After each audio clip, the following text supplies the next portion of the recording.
What's one shot? अच्छा, हाँ देख सकते हो। चलिए देखिए, इस चैप्टर के अंदर सबसे पहले तो मैं बता दूं ये चैप्टर किस चीज को डिस्कस कर रहा है, क्योंकि केमिकल काइनेसिस मतलब है तो सिंपल सी बात है, रिएक्शंस की रेट को डिस्कस कर रहा है।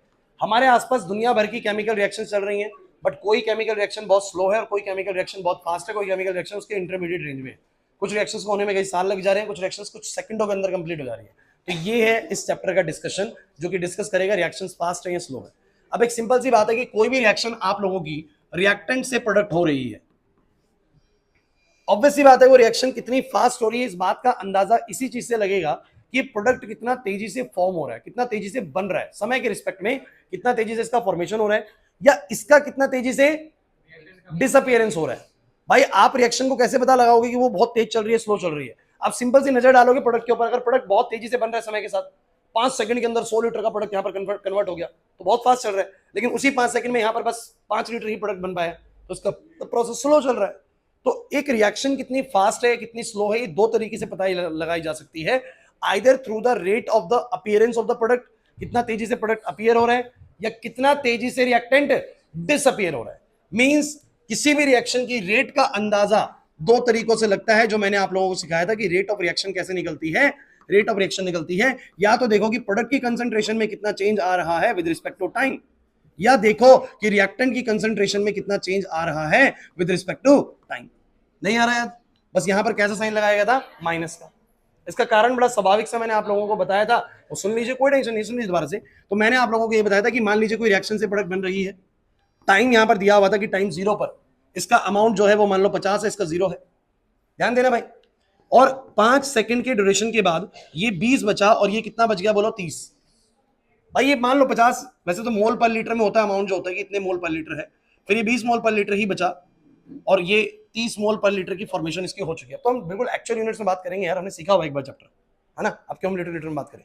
तो बात ये है कि टाइम 0 पर इसका अमाउंट 50 है और इसका अमाउंट बोलो क्या है? 0 है। 5 सेकंड के बाद ये सीधा 30 बन चुका है, और ऑब्वियसली बात है अगर वो 30 बना है तो ये कितना हो गया होगा? 20 हो गया होगा, 30 से कम हो गया होगा। अगर कोई बोले कि इस रिएक्शन का रेट मुझे बताओ, किस रिएक्शन का रेट क्या है, तो रेट निकालने के बोलेगे दो तरीके हैं, या तो इस रिएक्शन के रेट को आप प्रोडक्ट के अपीयरेंस के थ्रू बता दो, या इस रिएक्शन के रेट को आप लोग रिएक्टेंट की डिसअपीयरेंस के थ्रू बता दो। कैसे? आप लोगों को बहुत क्लियरली दिख रहा है कि 5 सेकंड में कितना प्रोडक्ट बना? 30। कितना बना बोलो? 30। और अगर रिएक्टेंट देखो तो 5 सेकंड में कितना रिएक्टेंट कम हुआ? वो भी 30। सर वो भी 30। तो कह रहा है कि दोनों में से किसी भी तरीके से बताओ। अगर तुमने बताया प्रोडक्ट के थ्रू, सुन लो, किसके थ्रू बताया बोलो?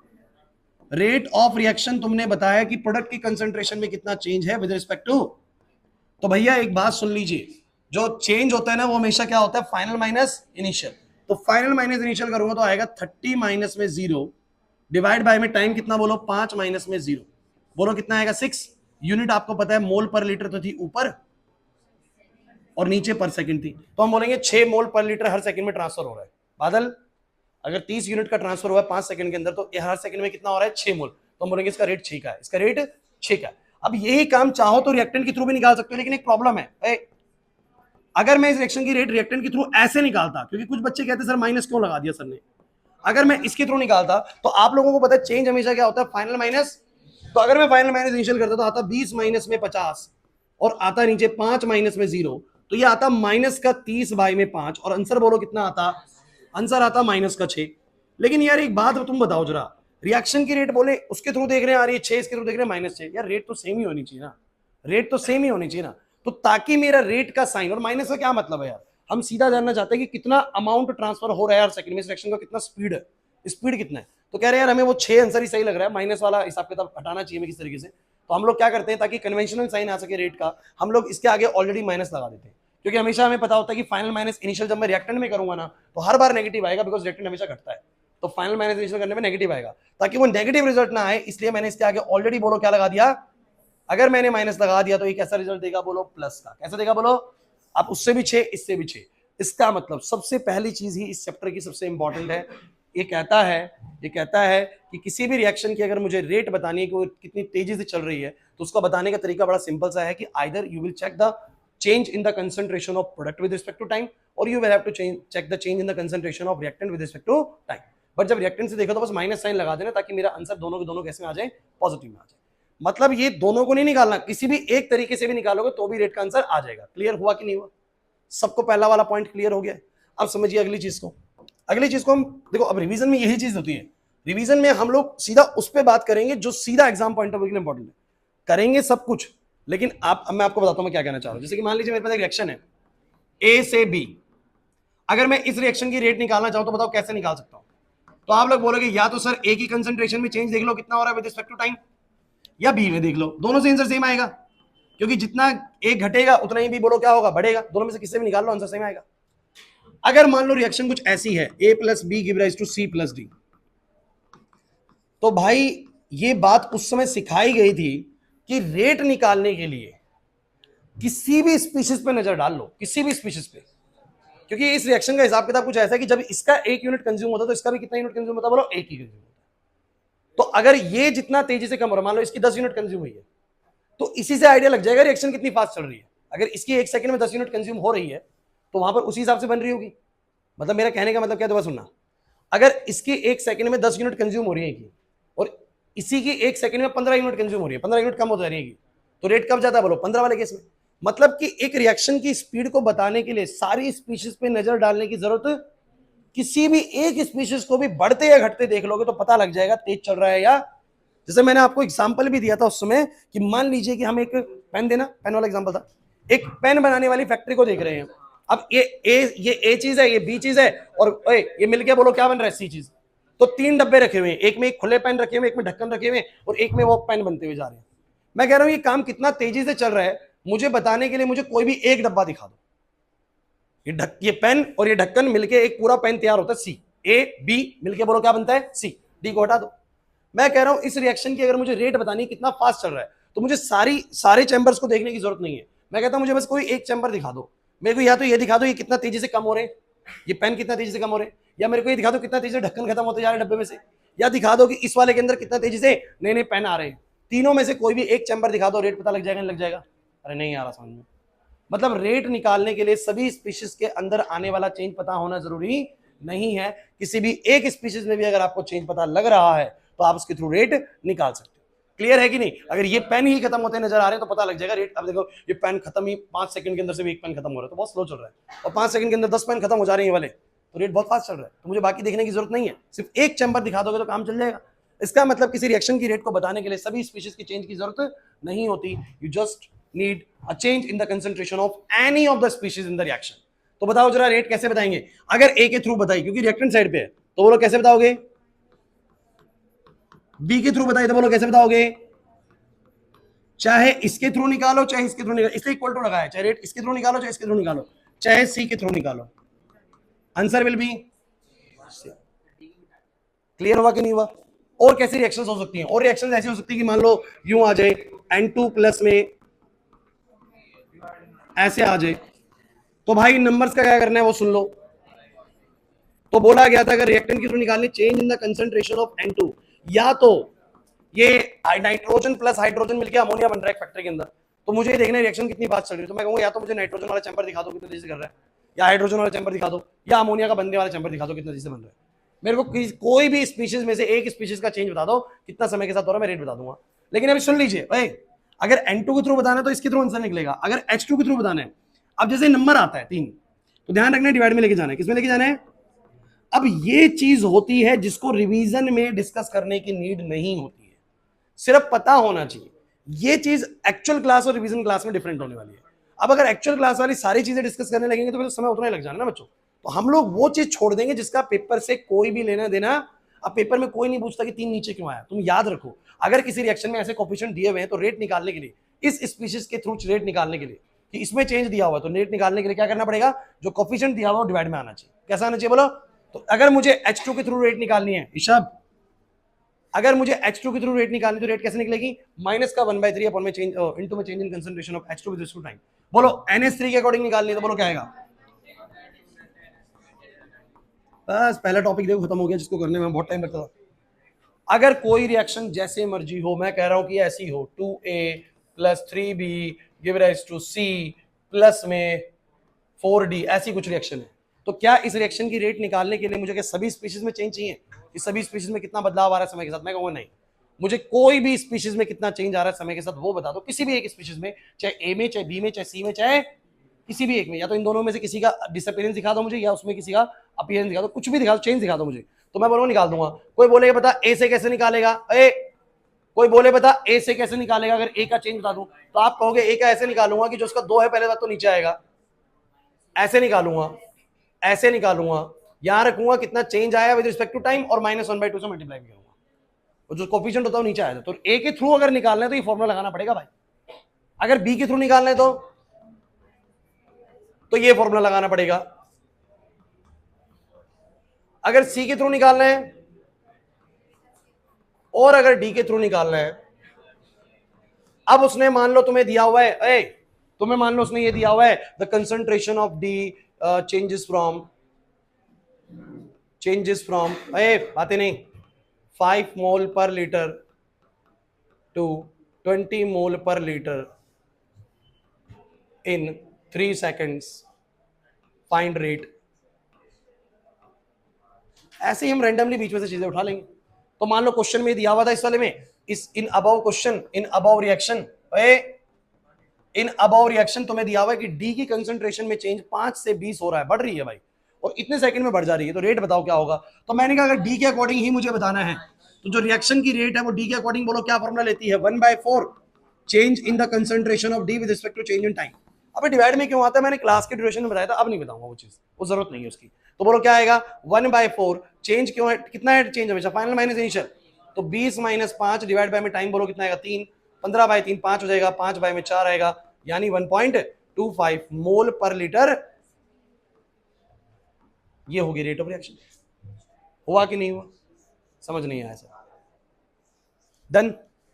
इस पेज से चलेंगे और चैप्टर जल्दी जल्दी खत्म हो जाते हैं, सब कुछ रिवाइज हो जाता है, और इतना सब कुछ रिवाइज करने के बाद जब कंटेंट अच्छे से रिवाइज होता है, क्वेश्चन भी जल्दी जल्दी बनते हैं। तुम क्वेश्चन में भी समय मत लगाना कि समझो क्वेश्चन में समय लगेगा, उधर भी नहीं लगेगा, और फिर टेस्ट भी बढ़िया जाएगा, डबल टाइम रिवाइज हो रहा है। ये समझ आ गया, याद आ गया सब कुछ, चलो आगे बढ़ते हैं। और सुनो, अब एक चीज सुनो भाई,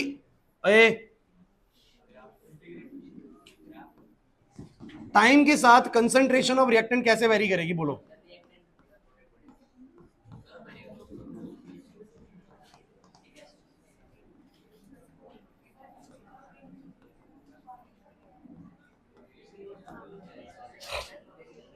क्लास बोर्ड पे, तो कंसंट्रेशन ऑफ रिएक्टेंट और कंसंट्रेशन ऑफ प्रोडक्ट में टाइम के साथ क्या वेरिएशन आता है।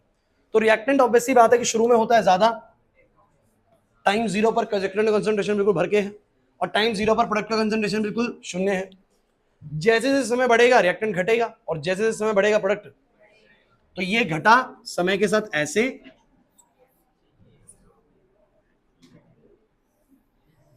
ऐसे, और प्रोडक्ट बढ़ा ऐसे, याद रहेगा, नहीं आ रहा समझ में भाई, रिएक्टेंट घटेगा और प्रोडक्ट बढ़ेगा, और शुरू में थोड़ा तेजी से घटता है, देखो शुरू में एकदम से डिप मारता है ये, फिर थोड़ा धीरे धीरे धीरे धीरे घटता है। फिर देखो ये हाइट, ये वाला एक्सिस इसका कंसंट्रेशन ऑफ रिएक्टेंट है, तो शुरुआती समय में चेंज देखो, शुरुआती समय में चेंज एकदम कम हुआ और फिर धीरे धीरे कम हुआ, ये शुरुआती समय में एकदम बढ़ा और बाद में धीरे धीरे बढ़ा, तभी तो ग्राफ वो बढ़ते बढ़ते बिल्कुल सीधा ऐसा होने लगे कि अब कम बढ़ रहा है। ऐसा इसलिए होता है कि शुरुआत में रिएक्टेंट बहुत ज्यादा होता है तो एकदम से रिएक्शन फ्लो बढ़िया होता है, और धीरे धीरे रिएक्टेंट कम होने लगता है तो रिएक्शन का फ्लो भी क्या हो जाता है, धीमा पड़ जाता है। तो ये बात जनरल बात है, आप लोगों को मैं म्यूर्जक वाले एग्जांपल से बहुत बार बताता था, होता था म्यूर्जक जब फुल होता है तो उसमें पानी बहुत तेजी से निकलता है, तो जब तक रिएक्टेंट पूरा फुल है तब बहुत तेजी से निकलेगा, धीरे धीरे म्यूर्जक जब कम होने लगता है, नीचे आने लगता है उसका हाइट पानी का, तो धीरे धीरे उसका रेट भी बोलो क्या हो जाता है, स्लो पड़ जाता है। तो कुछ ऐसा ही है कि म्यूर्जक स्टार्टिंग में बहुत तेजी से कम होता है, धीरे धीरे फिर उसका स्पीड ऑफ जो डिक्रीमेंट होता है वो कम होने लगता है। नहीं आ रहा बात समझ में भाई, तो ये होता है। लेकिन ये मैंने सिर्फ ग्राफ बताने के लिए नहीं बताया टॉपिक आपको, इस टॉपिक से भी एक बहुत बढ़िया क्वेश्चन अंदर से निकल जाता है आपको। अगर उसने पूछा कि एवरेज रेट ऑफ रिएक्शन क्या है, एक होती है एवरेज रेट ऑफ रिएक्शन। अब देखो अगर क्लास में मुझे नहीं पता हुआ कि नहीं हुआ, हुआ उसमें भी होगा शायद, नहीं हुआ तो अब कुछ भी नहीं छूटेगा, मैं ये बोल रहा हूं। अगर बाय चांस कोई चीज छूटती है तो आपको मुझे बता देना अब, क्योंकि अब दोबारा मौका नहीं मिलेगा मैं केमिकल काइनेटिक्स राउंड लेने का। अगर कोई भी टॉपिक आपको ऐसा दिखता है बुक के अंदर कि सर ये वाला आपने नहीं बताया, तो मुझे बता देना, मैं करवा दूंगा, ठीक है। हालांकि मैं खुद ही देख के रिवीजन क्लास के अंदर मैं खुद देख लेता हूं कि वो टॉपिक बच रहा है कि नहीं बच रहा। तो मुझे तुम सब बच्चे बताओ एवरेज रेट ऑफ रिएक्शन क्या होगा। तो भाई इंपॉर्टेंट चीज है, सुन लीजिए, एवरेज हमेशा ना एक लंबे इंटरवल के लिए निकाला जाता है कि यार मैं यहां से 2 घंटे की ड्राइव करके गया तो मेरी स्पीड कभी ज्यादा थी कभी कम थी। हाँ भाई नितिन, मेरी स्पीड कभी गाड़ी की ज्यादा थी कभी कम थी, लेकिन एक एवरेज स्पीड होगी, क्या होगी बोलो, एवरेज स्पीड कैसे निकालोगे? टोटल कितना समय था, कितनी दूरी तय करी, एवरेज कर लिया। मैंने भाई 100 किलोमीटर तय किया 2 घंटे के अंदर, तो मेरा जो एवरेज स्पीड है ना वो 50 किलोमीटर प्रति घंटा बता दिया, क्योंकि मैंने टोटल 100 किलोमीटर तय करा 2 घंटे के अंदर, है ना। लेकिन बीच में मेरा स्पीड कभी 80 भी रहा होगा और कभी 20 भी रहा होगा, तो वो होता है इंस्टेंटेनियस स्पीड। क्या होता है बोलो? तो एक एवरेज स्पीड होता है और एक बोलो क्या होता है? Instantaneous speed. होता है कि नहीं होता? तो वैसे ही एक होता है एवरेज रेट ऑफ रिएक्शन और एक क्या होता है? Instantaneous rate of reaction. Average होता है एक लंबे इंटरवल के दौरान, जैसे कि मान लीजिए इधर इसके T1 समय पर इसका रिएक्टेंट का कंसंट्रेशन बोलो क्या है? R1, और T2 समय पर रिएक्टेंट का कंसंट्रेशन बोलो क्या है? R2। तो अगर कोई लंबे इंटरवल के दौरान मुझसे रेट पूछ रहा है, एवरेज रेट पूछ रहा है, तो जो तुम अभी पढ़ के आए हो, क्या पढ़ के आए हो? Change in the concentration of reactant with respect to change in the time, वो एवरेज रेट था। वो क्या था बोलो? Average rate. कहने का मतलब तुमने जो अभी पढ़ा था, कितना चेंज आ रहा है concentration of reactant with respect to time, minus लगा के बोलो कितना? T2 minus T1 minus times of R2 minus R1। अरे यार ये सीखा तो है भी हमने, यही होता है एवरेज रेट। जो पढ़ा था वो एवरेज रेट ही पढ़ा था। लेकिन इंस्टेंटेनियस रेट क्या होता है? इंस्टेंटेनियस रेट ऑफ रिएक्शन क्या होता है? देखो इंस्टेंटेनियस होता है, कोई बोलेगी नहीं मुझे तो बिल्कुल ना बस इस समय पर बताओ, इस समय पर एग्जैक्टली इसकी रेट क्या थी। तो आप ये कहोगे देखो भाई रेट पता लगाने के लिए मुझे ये तो देखना पड़ेगा कितना चेंज हो रहा है, कितना चेंज हो रहा है और कितने समय में हो रहा है। तो इंस्टेंटेनियस पे कभी कोई चीज बताई नहीं जा सकती। हमें क्या करना पड़ेगा? हम बोलेंगे हाँ लगभग इंस्टेंट में बताएंगे, बिल्कुल थोड़ा सा समय लूंगा इस समय पे, बिल्कुल थोड़े से समय यानी dt समय में, बिल्कुल थोड़े से dt समय में देखूंगा कितना थोड़ा सा चेंज। तो गाइज क्योंकि मुझे उसने बोला कि मुझे तो बस इस इंस्टेंट पे ही रेट बताओ, तो मैंने कहा रेट बताने के लिए यार, स्पीड बताने के लिए तो देखना पड़ेगा ना कितना चेंज हो रहा है कंसंट्रेशन में और कितने समय में। लेकिन हाँ बात तुम्हारी इंस्टेंट पे ही रह जाए, इसलिए मैं बहुत थोड़ा सा चेंज लूंगा dt में, बहुत थोड़ा सा चेंज, और देखूंगा उसमें थोड़ा सा कितना चेंज आया, उसी से मैं इस वाली जगह पर, इस वाले समय पर रेट का अंदाजा लगा दूंगा, रेट का अंदाजा लगा दूंगा। तो मैं क्या बोलूंगा बोलो? डी आर बाय में बोलो क्या? D T. कुछ बच्चों को लगता है सेम चीज है, अरे बच्चों सेम ही चीज है, बस यहां पर बड़े चेंज और यहां पर बोलो क्या है? बहुत थोड़ा सा चेंज देख रहे हैं थोड़े से समय में, क्योंकि हम बात कर रहे हैं इंस्टेंट पे। क्या बात कर रहे हैं बोलो? नहीं आया ना समझ में? पक्का ये चीज हम लोगों ने वैसे फिजिक्स के अंदर 11th क्लास में पढ़ी थी, इंस्टेंटेनियस वेलोसिटी और इंस्टेंटेनियस और एवरेज वेलोसिटी। चलो इसका बताओ सेम, इसका बोलो एवरेज रेट कैसे आएगा, प्रोडक्ट के थ्रू कैसे आएगा? अरे अभी तो पढ़ के आए हैं सर, प्रोडक्ट में कितना चेंज है विद रिस्पेक्ट टू टाइम, यानी बोलो क्या? P2 minus with respect to T2 minus T1। और मुझे बताओ अगर मैं इंस्टेंटेनियस रेट की बात करूंगा तो it is nothing but it is dP by में क्या? किसी भी जगह पर मुझसे पूछा तो मैंने कहा उस थोड़े से समय में, थोड़े से समय में वो थोड़ा सा कितना चेंज है, तो उस जगह का आपको इंस्टेंटेनियस रेट पता लग जाएगा, उस वक्त का रेट पता लग जाएगा, उस जगह पर कितना चेंज हो रहा है। तो इतने समय में थोड़ा सा इतना चेंज हुआ है, इस जगह पर इतने समय में थोड़ा सा इतना चेंज हुआ है, तो रेट पता लग जाएगा उस जगह का। But over period of time पूछे तो एवरेज रेट निकालने के लिए बोलोगे पूरा कितना समय बदला और उसमें कितना चेंज आया, तो उससे एवरेज रेट आएगा। तो क्या तुम्हें डिफरेंस समझ में आया एवरेज रेट में और इंस्टेंटेनियस रेट में? क्लियर हुआ? चलिए आगे बढ़ते हैं। इसके बाद मैंने क्या करा था? Rate law expression.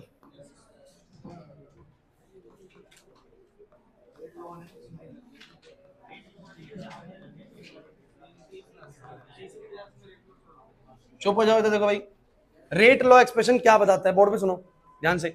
मेरे पास एक चीज है A B B give rise to C C और डी डी।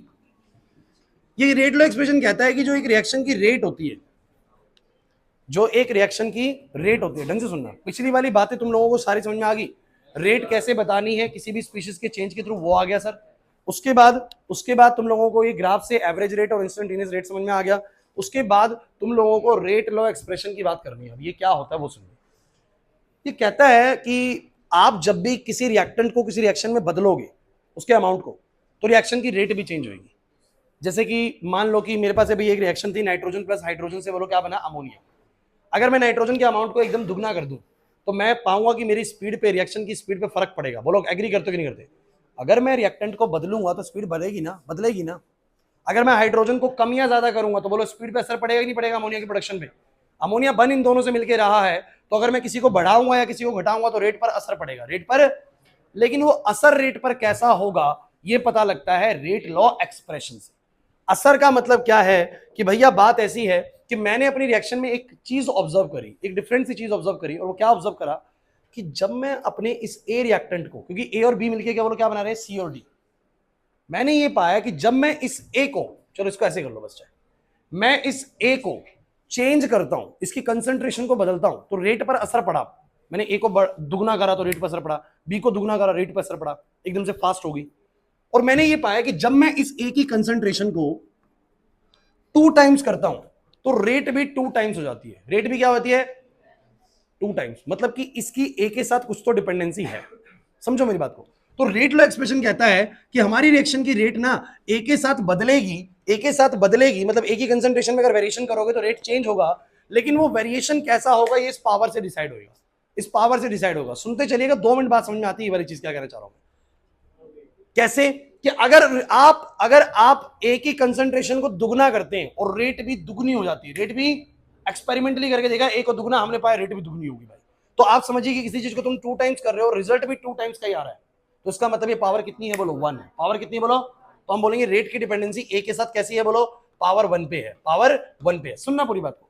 लेकिन अगर तुमने रिएक्शन में ए को दुगना करा, ए को कितना करा, दुगना, और रेट हुई 4 गुना, ऐसा भी हो सकता है कि ए को बढ़ाते के साथ ही रेट 4 गुना जंप मारती है, रेट 4 गुना का जंप मारती है। अगर ऐसा होगा कि रेट को ए को दुगना करने पर, ए को दुगना करने पर रेट 4 गुना हो रही है, तो सोचो किसी चीज को 2 टाइम करने पर रिजल्ट 4 टाइम कब आ सकता है, जब पावर कितनी हो, 2, पावर कितनी हो, 2। तो हम बोलेंगे फिर रेट की डिपेंडेंसी ए के साथ ऐसी नहीं है, फिर रेट की डिपेंडेंसी ऐसी है। लेकिन पावर 1 है या 2 है, ये सारा खेल इस बात पर डिसाइड होता है कि एक्सपेरिमेंटली क्या पता लगा। अगर एक्सपेरिमेंटली ए को दुगना करने पर रिजल्ट भी दुगना ही मिला तो पावर 1 है, और एक्सपेरिमेंटली ए को दुगना करने पर रिजल्ट 4 गुना का मिल गया, रेट 4 गुना बढ़ जाती है, तो पावर कितनी है, बोलो 2 है। और अगर मैंने ए को दुगना करा और रेट 8 गुना बढ़ गई, कितनी गुना बढ़ गई, बोलो 8 गुना, तो पावर कितनी है, 3 है। इसका मतलब जितनी हाई पावर, जितनी उतना ज्यादा रेट जो है अपने रिएक्टेंट के साथ, बोलो क्या है, सेंसिटिव है। इसको दुगना करोगे दुगना मिलेगा, इसका लेके इसमें दुगना करोगे 4 गुना, इस केस में दुगना करोगे 8 गुना रेट बढ़ जाएगी। इसका मतलब बहुत ज्यादा सेंसिटिव हो चुकी है ए के साथ।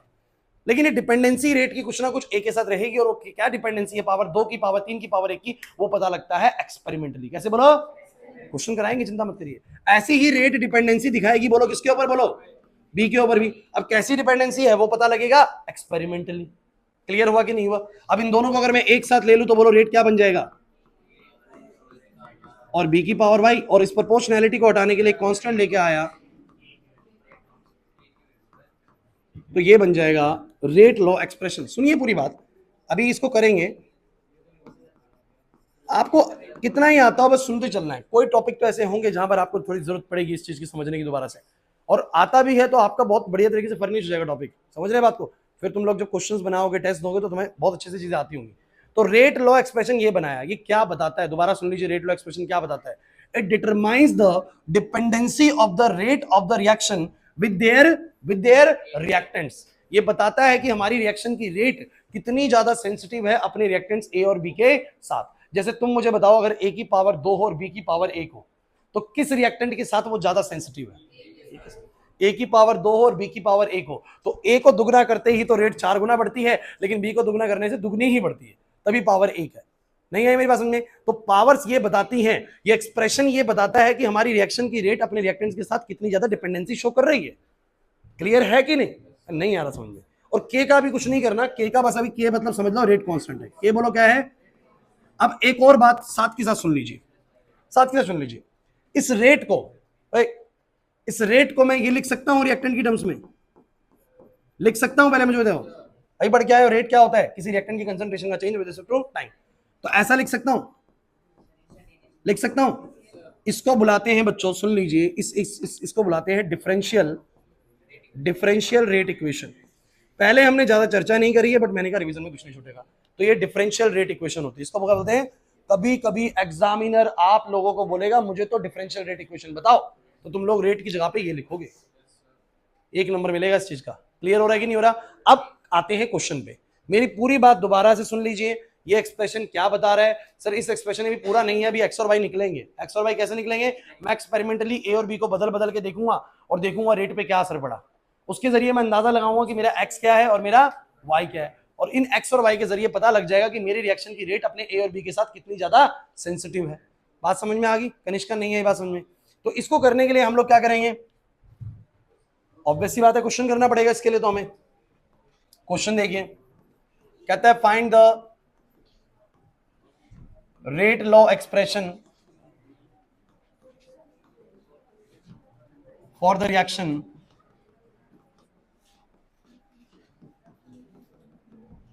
आ जाओ।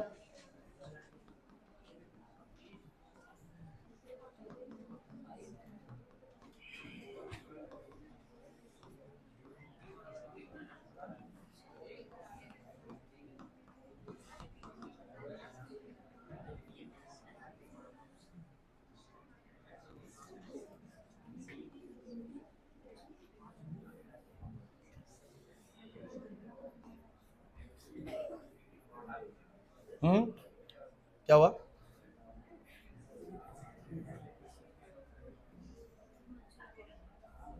बच्चा बहुत है। चलो चलो सुनो, सिंपल है, मेरे को पता है कुछ बच्चे तो निकाल चुके होंगे अब तक आंसर इसका, कुछ बच्चे आंसर निकाल चुके होंगे। अच्छी बात है, आपने पहले अच्छे से पढ़ा हुआ है, आपको बहुत मदद करने वाला है रिवीजन के अंदर। और वही बात है, जिन बच्चों को आता है बिल्कुल भी ये ना समझे कि यही सब होने वाला है क्या, ये पहला पढ़ा हुआ है, करना पड़ेगा, ये हर चैप्टर का करना पड़ेगा, इससे बेनिफिट सबको ही है। उसके बाद जो सेकंड स्टेज आने वाली है वो आपको भी नहीं आती होगी सबको, ठीक है। चलिए अरे भाई सुनो, अब क्वेश्चन आपके सामने है एक, अरे बच्चों प्लीज अब चुप रहे, आप लोग, आपको आता है तो भी चुप रहे। सचिन, एक रिएक्शन दी हुई है N2 + 3H2 give rise to 2NH3। अब जो रिएक्शन की रेट है पक्का N2 पर भी डिपेंड करती होगी और H2 पर भी। N2 के अंदर चेंज करते होंगे तो रेट पे असर पड़ता होगा, H2 के अंदर चेंज करते होंगे रेट पे असर पड़ता होगा, लेकिन कितना असर पड़ता है वो हमें नहीं पता। तो मैंने कहा जो रेट लॉ एक्सप्रेशन है वो कैसा दिखता होगा, वो कुछ ऐसा दिखता होगा कि N2 पे उसकी कुछ डिपेंडेंसी होगी, मुझे नहीं पता, H2 पे कुछ डिपेंडेंसी होगी, मुझे नहीं पता। मैंने पावर लगा दी 100 भाई, क्या लगा दी बोला, डिपेंडेंसी मुझे नहीं पता, वो मैं एक्सपेरिमेंटल डाटा से देखूंगा डिपेंडेंसी। लेकिन मैं इतना जरूर कहूंगा कि हाँ, रिएक्शन की रेट N2 और H2 दोनों पर डिपेंडेंसी शो करती होगी, बट वो कितनी डिपेंडेंसी या कितनी सेंसिटिव है वो पता लगेगा इन पावर्स से, और ये पावर्स का आइडिया लगता है इस एक्सपेरिमेंटल डाटा से। अब डाटा से मैं एक बार पहले आपको डायरेक्टली बताता हूँ, जैसे मैंने पहले सिखाया था आप लोगों को, लेकिन पेपर में डायरेक्ट नहीं करना है बच्चों, पेपर में करके दिखाना पड़ेगा। तो पहले डायरेक्ट करते फिर करके दिखाते, करना कैसे था आ जाओ। तो बच्चे बोर्ड में पहले सेटअप में देखिए, पहले N2 को 2 यूनिट लिया, इधर भाई प्रियांशु, H2 को 4 यूनिट कंसंट्रेशन लिया, रेट कितनी बोलो 3 की, तब 3 की स्पीड से रेट चल रही थी। आर्यन इधर, जब मैंने इसको 2 ही रखा, मतलब मैंने N2 में कोई चेंज, N2 को मैंने कांस्टेंट रख दिया, N2 में कोई बदलाव नहीं करा, कि तो वैसे ही रेट कांस्टेंट है। और अब मैंने देखा कि मैंने H2 को 4 से 8 करा, बस तुम ये बताओ 4 से 8 करना मतलब क्या करना, दुगना करना। 4 से 8 करना मतलब बोलो, तो मैंने इसको दुगना करा, keeping these two things are constant, ये तो कांस्टेंट है ये भी कांस्टेंट है, तो इसको मैंने दुगना करा और मैंने पाया रेट 3 से 12 यानी 4 गुना होगी। सोचिए इसको कोई 2 टाइम कर रहा है, लेकिन रिजल्ट 2 टाइम नहीं मिल रहा भाई, वो 4 गुना मिल रहा है। तो 2 गुना करने पे रिजल्ट अगर 4 गुना मिले तो ऑब्वियस सी बात है स्क्वायर हुआ होगा। क्या हुआ होगा बोलो, समझ नहीं आया। तो y का वैल्यू कितना है बोलो, 2 है। y का वैल्यू कितना बोलो, तभी किसी को 2 टाइम करने पे उसका स्क्वायर करके 4 रिजल्ट आ रहा होगा। क्लियर हुआ कि नहीं हुआ, नहीं है? अच्छा, लेकिन एक बात मैं बार बार बोल रहा हूँ, इसमें एक बच्चे बहुत बहुत मिस्टेक कर जाते हैं कभी कभी, एग्जामिनर उसमें करने की कोशिश कर सकते हैं आपके साथ, कि आपको ध्यान रखना है कि जब आप इसकी ऐसे डिपेंडेंसी देख रहे हो उस समय बाकी सब कुछ कांस्टेंट होना चाहिए। क्या पता ही हुआ तो 4 गुना, लेकिन इसमें भी चेंज आ रहा था, इसमें भी चेंज कर रखा हो, तो फिर तो दोनों की वजह से हुआ है ना, अकेले की वजह से नहीं हुआ। तो जब भी ऐसा काम करना है तो आपको देखना है दूसरी चीज कांस्टेंट है और इसमें चेंज हो रहा है, तो इस वाली को मैंने कांस्टेंट कर दिया, हाँ इसमें कोई चेंज नहीं है, लेकिन इसको अगर दुगना करा, लेकिन रिजल्ट दुगना नहीं, रिजल्ट कितना मिला बोलो, 4 गुना, इसका मतलब स्क्वायर हो रहा है। एक बार जरा पहले और तीसरे सेटअप को देखो, पहले और तीसरे में H2 को सेम रखा गया है और ये हुआ है 3 गुना, और ये 3 गुना हुआ, और मैंने पाया ये भी 3 से 9 यानी 3 गुना ही हुआ। तो किसी N2 को 3 गुना करा बट रिजल्ट भी 3 गुना ही मिला, तो पावर 1 है। पावर 3 गुना करने पर 3 गुना ही का रिजल्ट आ रहा है, तो पावर 1 है। इसका मतलब इसका रेट लॉ एक्सप्रेशन कैसा है, इसका रेट लॉ एक्सप्रेशन है कि N2 की पावर 2 H2 की पावर 1। और अगर तुमसे कोई पूछे कि बताइए रिएक्शन की रेट किसके साथ ज्यादा, इस रिएक्शन की रेट किसके साथ ज्यादा सेंसिटिव है, तो H2 के साथ ज्यादा सेंसिटिव है और N2 के साथ। Is that clear to you और नॉट?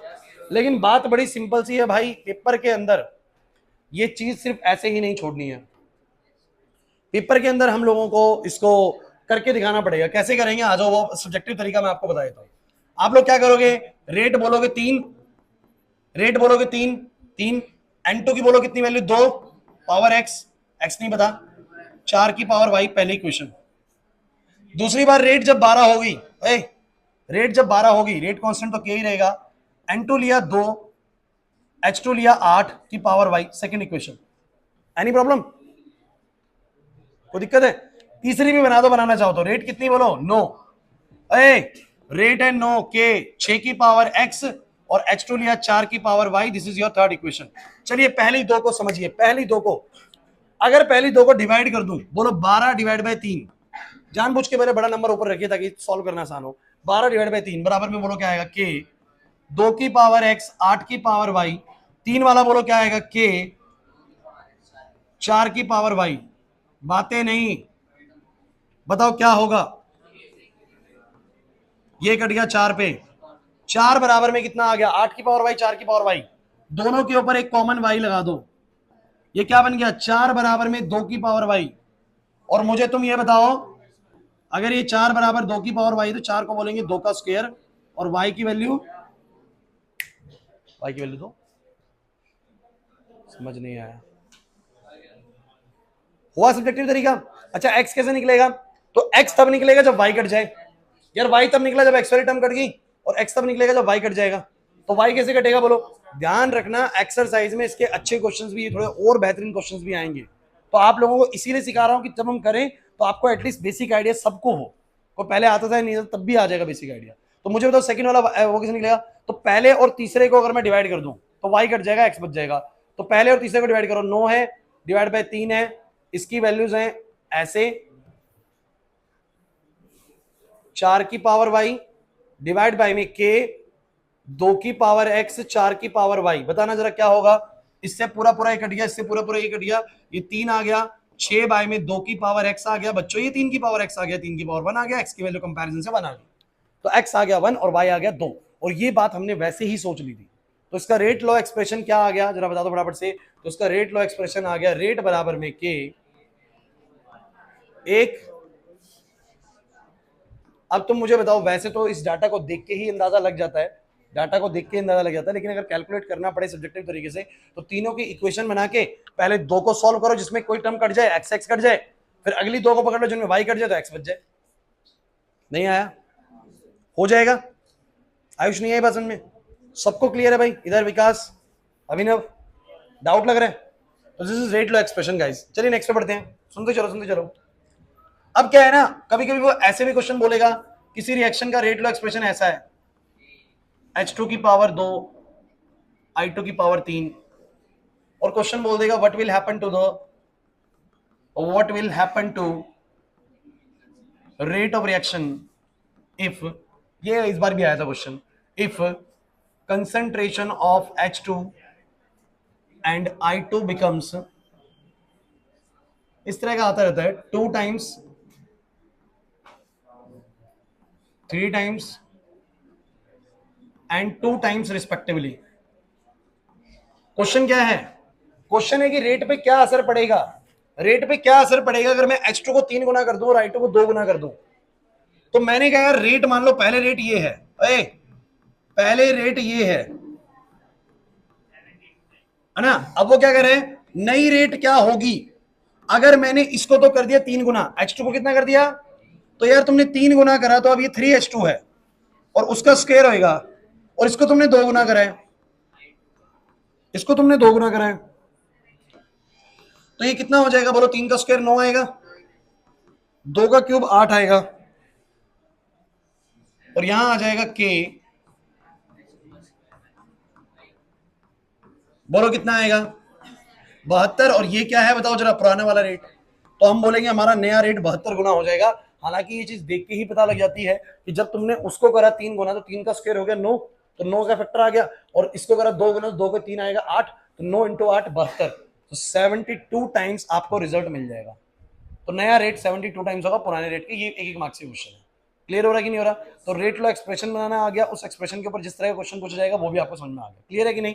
अब मेरी कुछ अगली बात आप लोगों से ध्यान सुनते चलिएगा। मेरा आपसे एक सवाल है कि मान लीजिए कि मेरे पास कोई रेट लो एक्सप्रेशन है और उसमें तुम लोगों ने ए के ऊपर और बी के ऊपर कुछ पावर लगानी है। मुझे बस ये बताओ कि पॉजिटिव पावर का क्या मतलब है। अच्छा, पॉजिटिव पावर में छोटी पावर और बड़ी पावर तो क्या मतलब है? अगर बड़ी पावर है, पावर बड़ी है, तो इसका मतलब उतनी ज्यादा रेट जो है वो उसके साथ सेंसिटिव है। एक तो पावर लगी हो एक और एक पावर लगी हो तीन, तो तीन वाला बहुत असरदार है, थोड़ा सा भी बदलूंगा ना तो एकदम से चेंज मारेगा। जिसके ऊपर पावर तीन है उसका मतलब क्या है कि उसको दुगना करूंगा तो रिजल्ट 8 गुना पे जाएगा, रेट 8 गुना बढ़ जाएगी। और जिसके ऊपर पावर एक है तो उसको दुगना करने पर रेट भी दुगनी ही बढ़ेगी, ज्यादा असर नहीं बढ़ेगा। तो ज्यादा बड़ी पावर का मतलब ज्यादा सेंसिटिव है उसके साथ। दूसरी चीज, अगर किसी की पावर जीरो है तो क्या मतलब है? अगर किसी की पावर जीरो है, मान लो कि मैं कह रहा हूं कि पावर एक है तो पता लग रहा है कम सेंसिटिव है, पावर दो है तो रिएक्टेंट की पावर दो है तो ज्यादा सेंसिटिव है, तीन है तो और ज्यादा सेंसिटिव है। मैं कह रहा हूं पावर जीरो है तो इसका मतलब ये है बच्चों कि मैंने अगर इसको 5 गुना भी करा, 5 टाइम्स भी करा, तो 5 की पावर जीरो तो क्या होता है? 1। अरे किसी की पावर जीरो 1 होता है। 5 गुना करोगे तो भी 1 टाइम्स, मतलब कुछ असर नहीं। 7 टाइम्स करोगे 7 की पावर जीरो भी 1।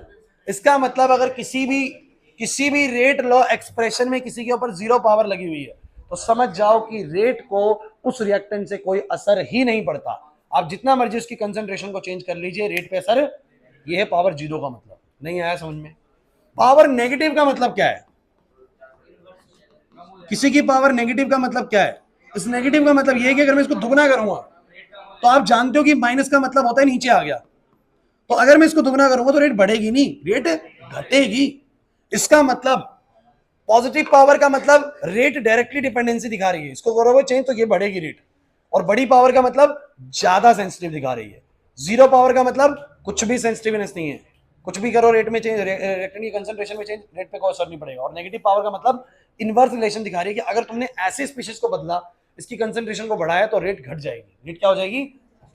इसका मतलब रेट रिएक्टेंट्स के साथ इनवर्स डिपेंडेंसी भी दिखा सकती है पावर नेगेटिव होने की केस में। इसका मतलब समझ जाइए कि रेट लॉ एक्सप्रेशन के अंदर, रेट लॉ एक्सप्रेशन के अंदर जो हमारा ये जो रेट का एक्सप्रेशन आपने लिखा के ए की पावर एक्स और बी की पावर वाई, इसमें ये एक्स और वाई आपका पॉजिटिव भी हो सकता है, नेगेटिव भी हो सकता है, पॉजिटिव भी हो सकता है, नेगेटिव भी हो सकता है, जीरो भी हो सकता है, इवन फ्रैक्शन में भी हो सकता है। किसी की पावर हाफ का मतलब क्या है? अरे पावर हाफ है यार, मतलब रूट है।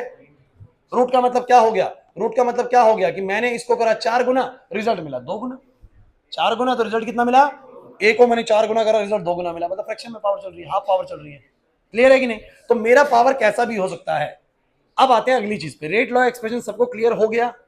What does rate law expression determines? Sir, it determines the dependency of the rate of the reaction on their reactant. That how much the rate is sensitive with their reactants. This power determines the idea कि ये reactants के साथ कितनी ज्यादा sensitive है. The positive power indicates a direct relation है, zero power मतलब relation ही नहीं है, और नेगेटिव पावर मतलब इनवर्स डिपेंडेंसी दिखा रही है। क्लियर हुआ कि नहीं हुआ? तो this is about the rate law expression.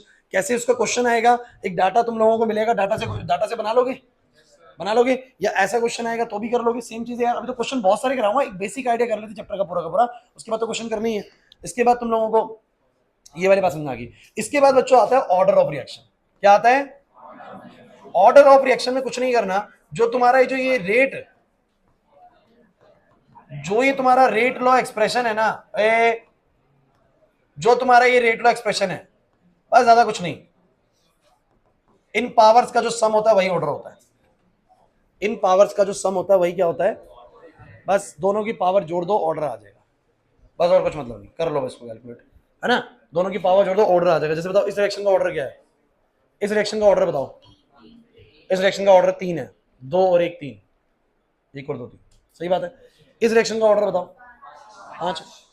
अब जिसका ओवरऑल ऑर्डर 5 है और इसका ओवरऑल ऑर्डर 3 है, तो कौन सी रिएक्शन की रेट ज्यादा ज्यादा सेंसिटिव अपने रिएक्टेंट के साथ? जिसका ऑर्डर 5 है। तो ओवरऑल हाई ऑर्डर इंडिकेशन देता है कि रिएक्शन ज्यादा सेंसिटिव है अपने रिएक्टेंट्स के साथ, और लो ऑर्डर इंडिकेशन देता है कि कम सेंसिटिव है। क्लियर हुआ कि नहीं हुआ? तो बस यही आइडिया इसका। तो ऑर्डर क्या होता है? एक्स प्लस वाई होता है। ठीक है। इसके बाद सुन लीजिए, अगली चीज सुनिए, हमें आज मॉलिक्यूलैरिटी तक पूरा फिनिश करना है। इसके बाद बस हम लोग इंटीग्रेटेड इक्वेशन और आर्डिनियस बच जाएगा हमारा, हाँ, और फिर क्वेश्चन हम स्टार्ट कर ही देंगे आज। हाँ वो भी कराए थे, कोई दिक्कत नहीं है। समझ आ गया यहाँ तक का? पहले बताओ, है ना? क्या हुआ, सबको क्लियर है कि नहीं? यहाँ पर आ जाओ, कोई दिक्कत नहीं है। 40% चैप्टर तो हो जाएगा। और अभी आज तो हमने बल्कि लगभग 6:30 से शुरू किया था क्लास को, तो 2 क्लास आइडिया है, हर साल हम करते हैं, 2 क्लास के अंदर चैप्टर रिवाइज होता है पूरा, 2 क्लास में होता है, उसके बाद 2 क्लास में क्वेश्चन रिवाइज हो जाते हैं, इनफ होते हैं 2 क्लासेस क्वेश्चन करने के लिए। जब 2 क्लास में पूरा चैप्टर हो सकता है तो समझो 2 क्लास में क्वेश्चन तो कितने सारे बन जाएंगे, तो 4 क्लास इनफ होते हैं किसी चैप्टर के लिए, अच्छे से हो जाता है। अब सुनो इधर, अब आप लोग एक बात समझिए कि टाइप ऑफ रिएक्शंस होती है। रिएक्शन 2 तरह की होती है, एक होती है एलिमेंट्री और एक होती है कॉम्प्लेक्स रिएक्शन। ढंग से सुनिएगा भाई, देखिए एलिमेंट्री रिएक्शन ऐसी होती है जो एक स्टेप में होती है, 1 स्टेप रिएक्शन, और ये होती है मल्टीपल स्टेप रिएक्शन। या मैं थोड़ा आसान शब्दों में लिखता हूं, प्रोडक्ट फॉर्म्ड इन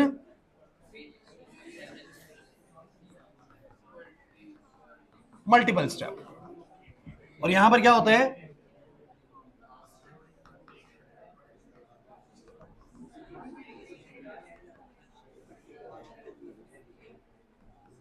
बच्चों बातें नहीं, तो भैया हमारे पास ना 2 तरह की रिएक्शंस होती हैं, एक एलिमेंट्री और एक कॉम्प्लेक्स। लास्ट चीज सुन लीजिए, अब एलिमेंट्री रिएक्शंस जो होती है वो एक स्टेप में होती है, और जो कॉम्प्लेक्स रिएक्शन होती है मल्टीपल स्टेप्स में होती है। एक स्टेप का रिएक्शन मतलब ए और बी को मिलाया सी बन गया, लेकिन ये वाला काम मल्टीपल स्टेप में होता है, पहले ए और बी मिला के सी बनाया, फिर सी और डी मिला के ई बनाया, फिर ई और एफ मिला के जी बनाया, बस सिंपल सी बात। तो ये कॉम्प्लेक्स होती है, पहले तो आपको ये पता होना चाहिए। बिल्कुल ऐसे लगा लो जैसे कि एक पेन का बनाना एक सिर्फ एलिमेंट्री स्टेप प्रोसेस है, मान लेते 2 ही चीजें ए और बी, और ये मिलाया एक स्टेप में पेन बन गया। लेकिन अगर मुझे साइकिल बनानी है, मुझे साइकिल की फॉर्मेशन करनी है पूरी, तो साइकिल एक पूरी असेंबल होगी, टायर्स होंगे, टायर्स लगाए जाएंगे, घंटी लगाई जाएगी, हैंडल लगाया जाएगा, सीट लगाया जाएगा, चेन लगाई जाएगी, सब कुछ लगाएंगे, तो कई स्टेप्स में जाके काम होने वाला है। That's a complex process. Cycle का बनना एक कॉम्प्लेक्स रिएक्शन है, और पेन का बनना एक तरीके का एलिमेंट्री रिएक्शन है, 1 स्टेप रिएक्शन है, वो वाला कई स्टेप्स में जाकर रिएक्शन होता है। क्लियर क्लियर होता है कि नहीं होता? अब पूरी बात सुनिएगा, मैंने इसमें क्यों बताया। अब अगर मुझे कभी ऑर्डर बताना हो, रिएक्शन का क्या बताना हो, ऑर्डर। अब आप लोग मुझे बस ये बताओ कि किसी भी रिएक्शन का ऑर्डर बताने के लिए तुम लोगों को क्या बनाना पड़ेगा, रेट लो एक्सप्रेशन। किसी भी रिएक्शन का ऑर्डर बताना है तो पावर एक्स और वाई जुड़ेगी ना, और एक्स और वाई तो निकलेगी कैसे, बोलो, एक्सपेरिमेंटली, रेट लो एक्सप्रेशन के जरिए। रेट लो एक्सप्रेशन जब तक नहीं बनेगा तब तक ऑर्डर, यानी वो जो के ए की पावर एक्स बी की पावर वाई वाला एक्सप्रेशन नहीं बनेगा तो ऑर्डर नहीं आने वाला। और वो कैसे बनेगा, एक्सपेरिमेंटली बनेगा। कैसे बनेगा बोलो, एक्सपेरिमेंटली। अब मेरी पूरी बात सुनना बच्चों, मान लो इस रिएक्शन का मुझे क्या निकालना है, इस रिएक्शन का मुझे ऑर्डर बताना है, तो मैं सिंपल सी बात है यार, इसका रेट लो एक्सप्रेशन तैयार कर लूंगा, क्या टेंशन है, इसका रेट लो एक्सप्रेशन तैयार कर लूंगा। कहोगे सर कैसे तैयार करोगे, अरे यार एक्सपेरिमेंटली करके देख लूंगा ना, ए में चेंज करके देखा कितना चेंज आ रहा है रेट में, बी में चेंज करके देखा कितना रेट आ रहा है चेंज में, और सीधा बता दूंगा इसका ऑर्डर बोलो कितना है, इसका ऑर्डर है एक्स प्लस वाई। तो किसी भी एलिमेंट्री रिएक्शन का ऑर्डर बताना कोई बड़ी रॉकेट साइंस नहीं है, सिंपल उस रिएक्शन का रेट लो एक्सप्रेशन तैयार करेंगे और बना लेंगे।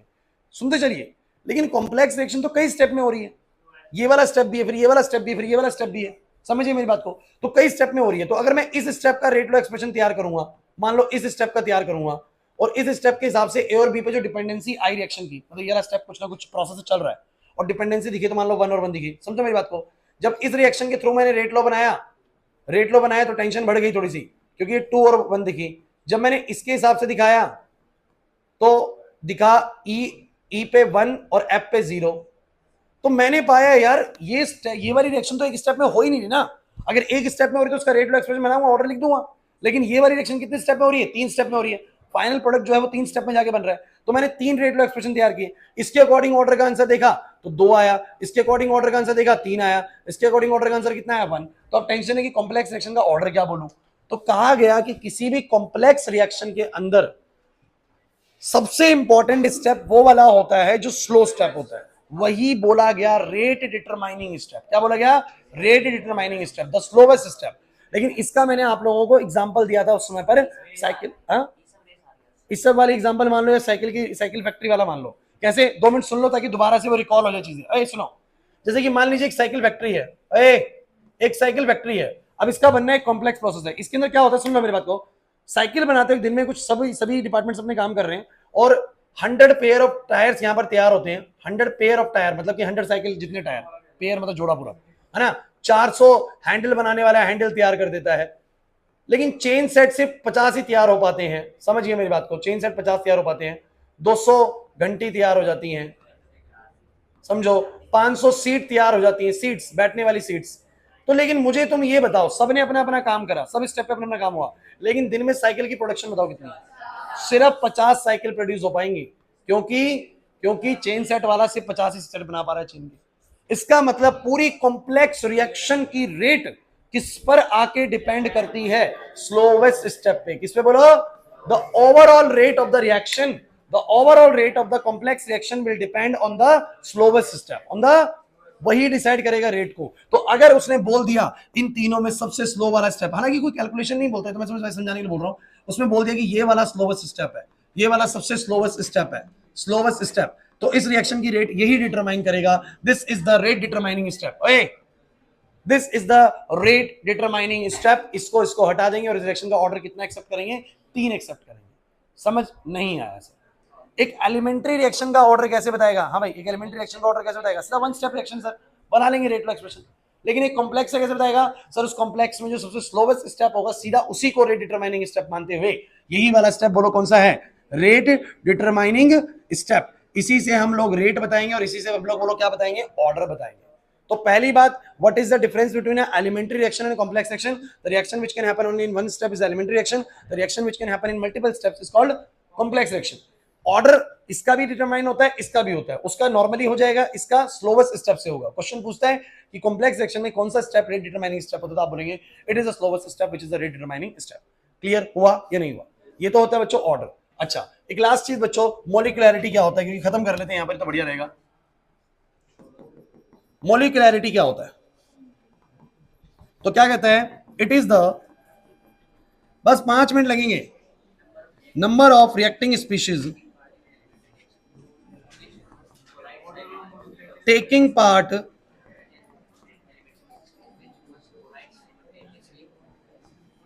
in an elementary reaction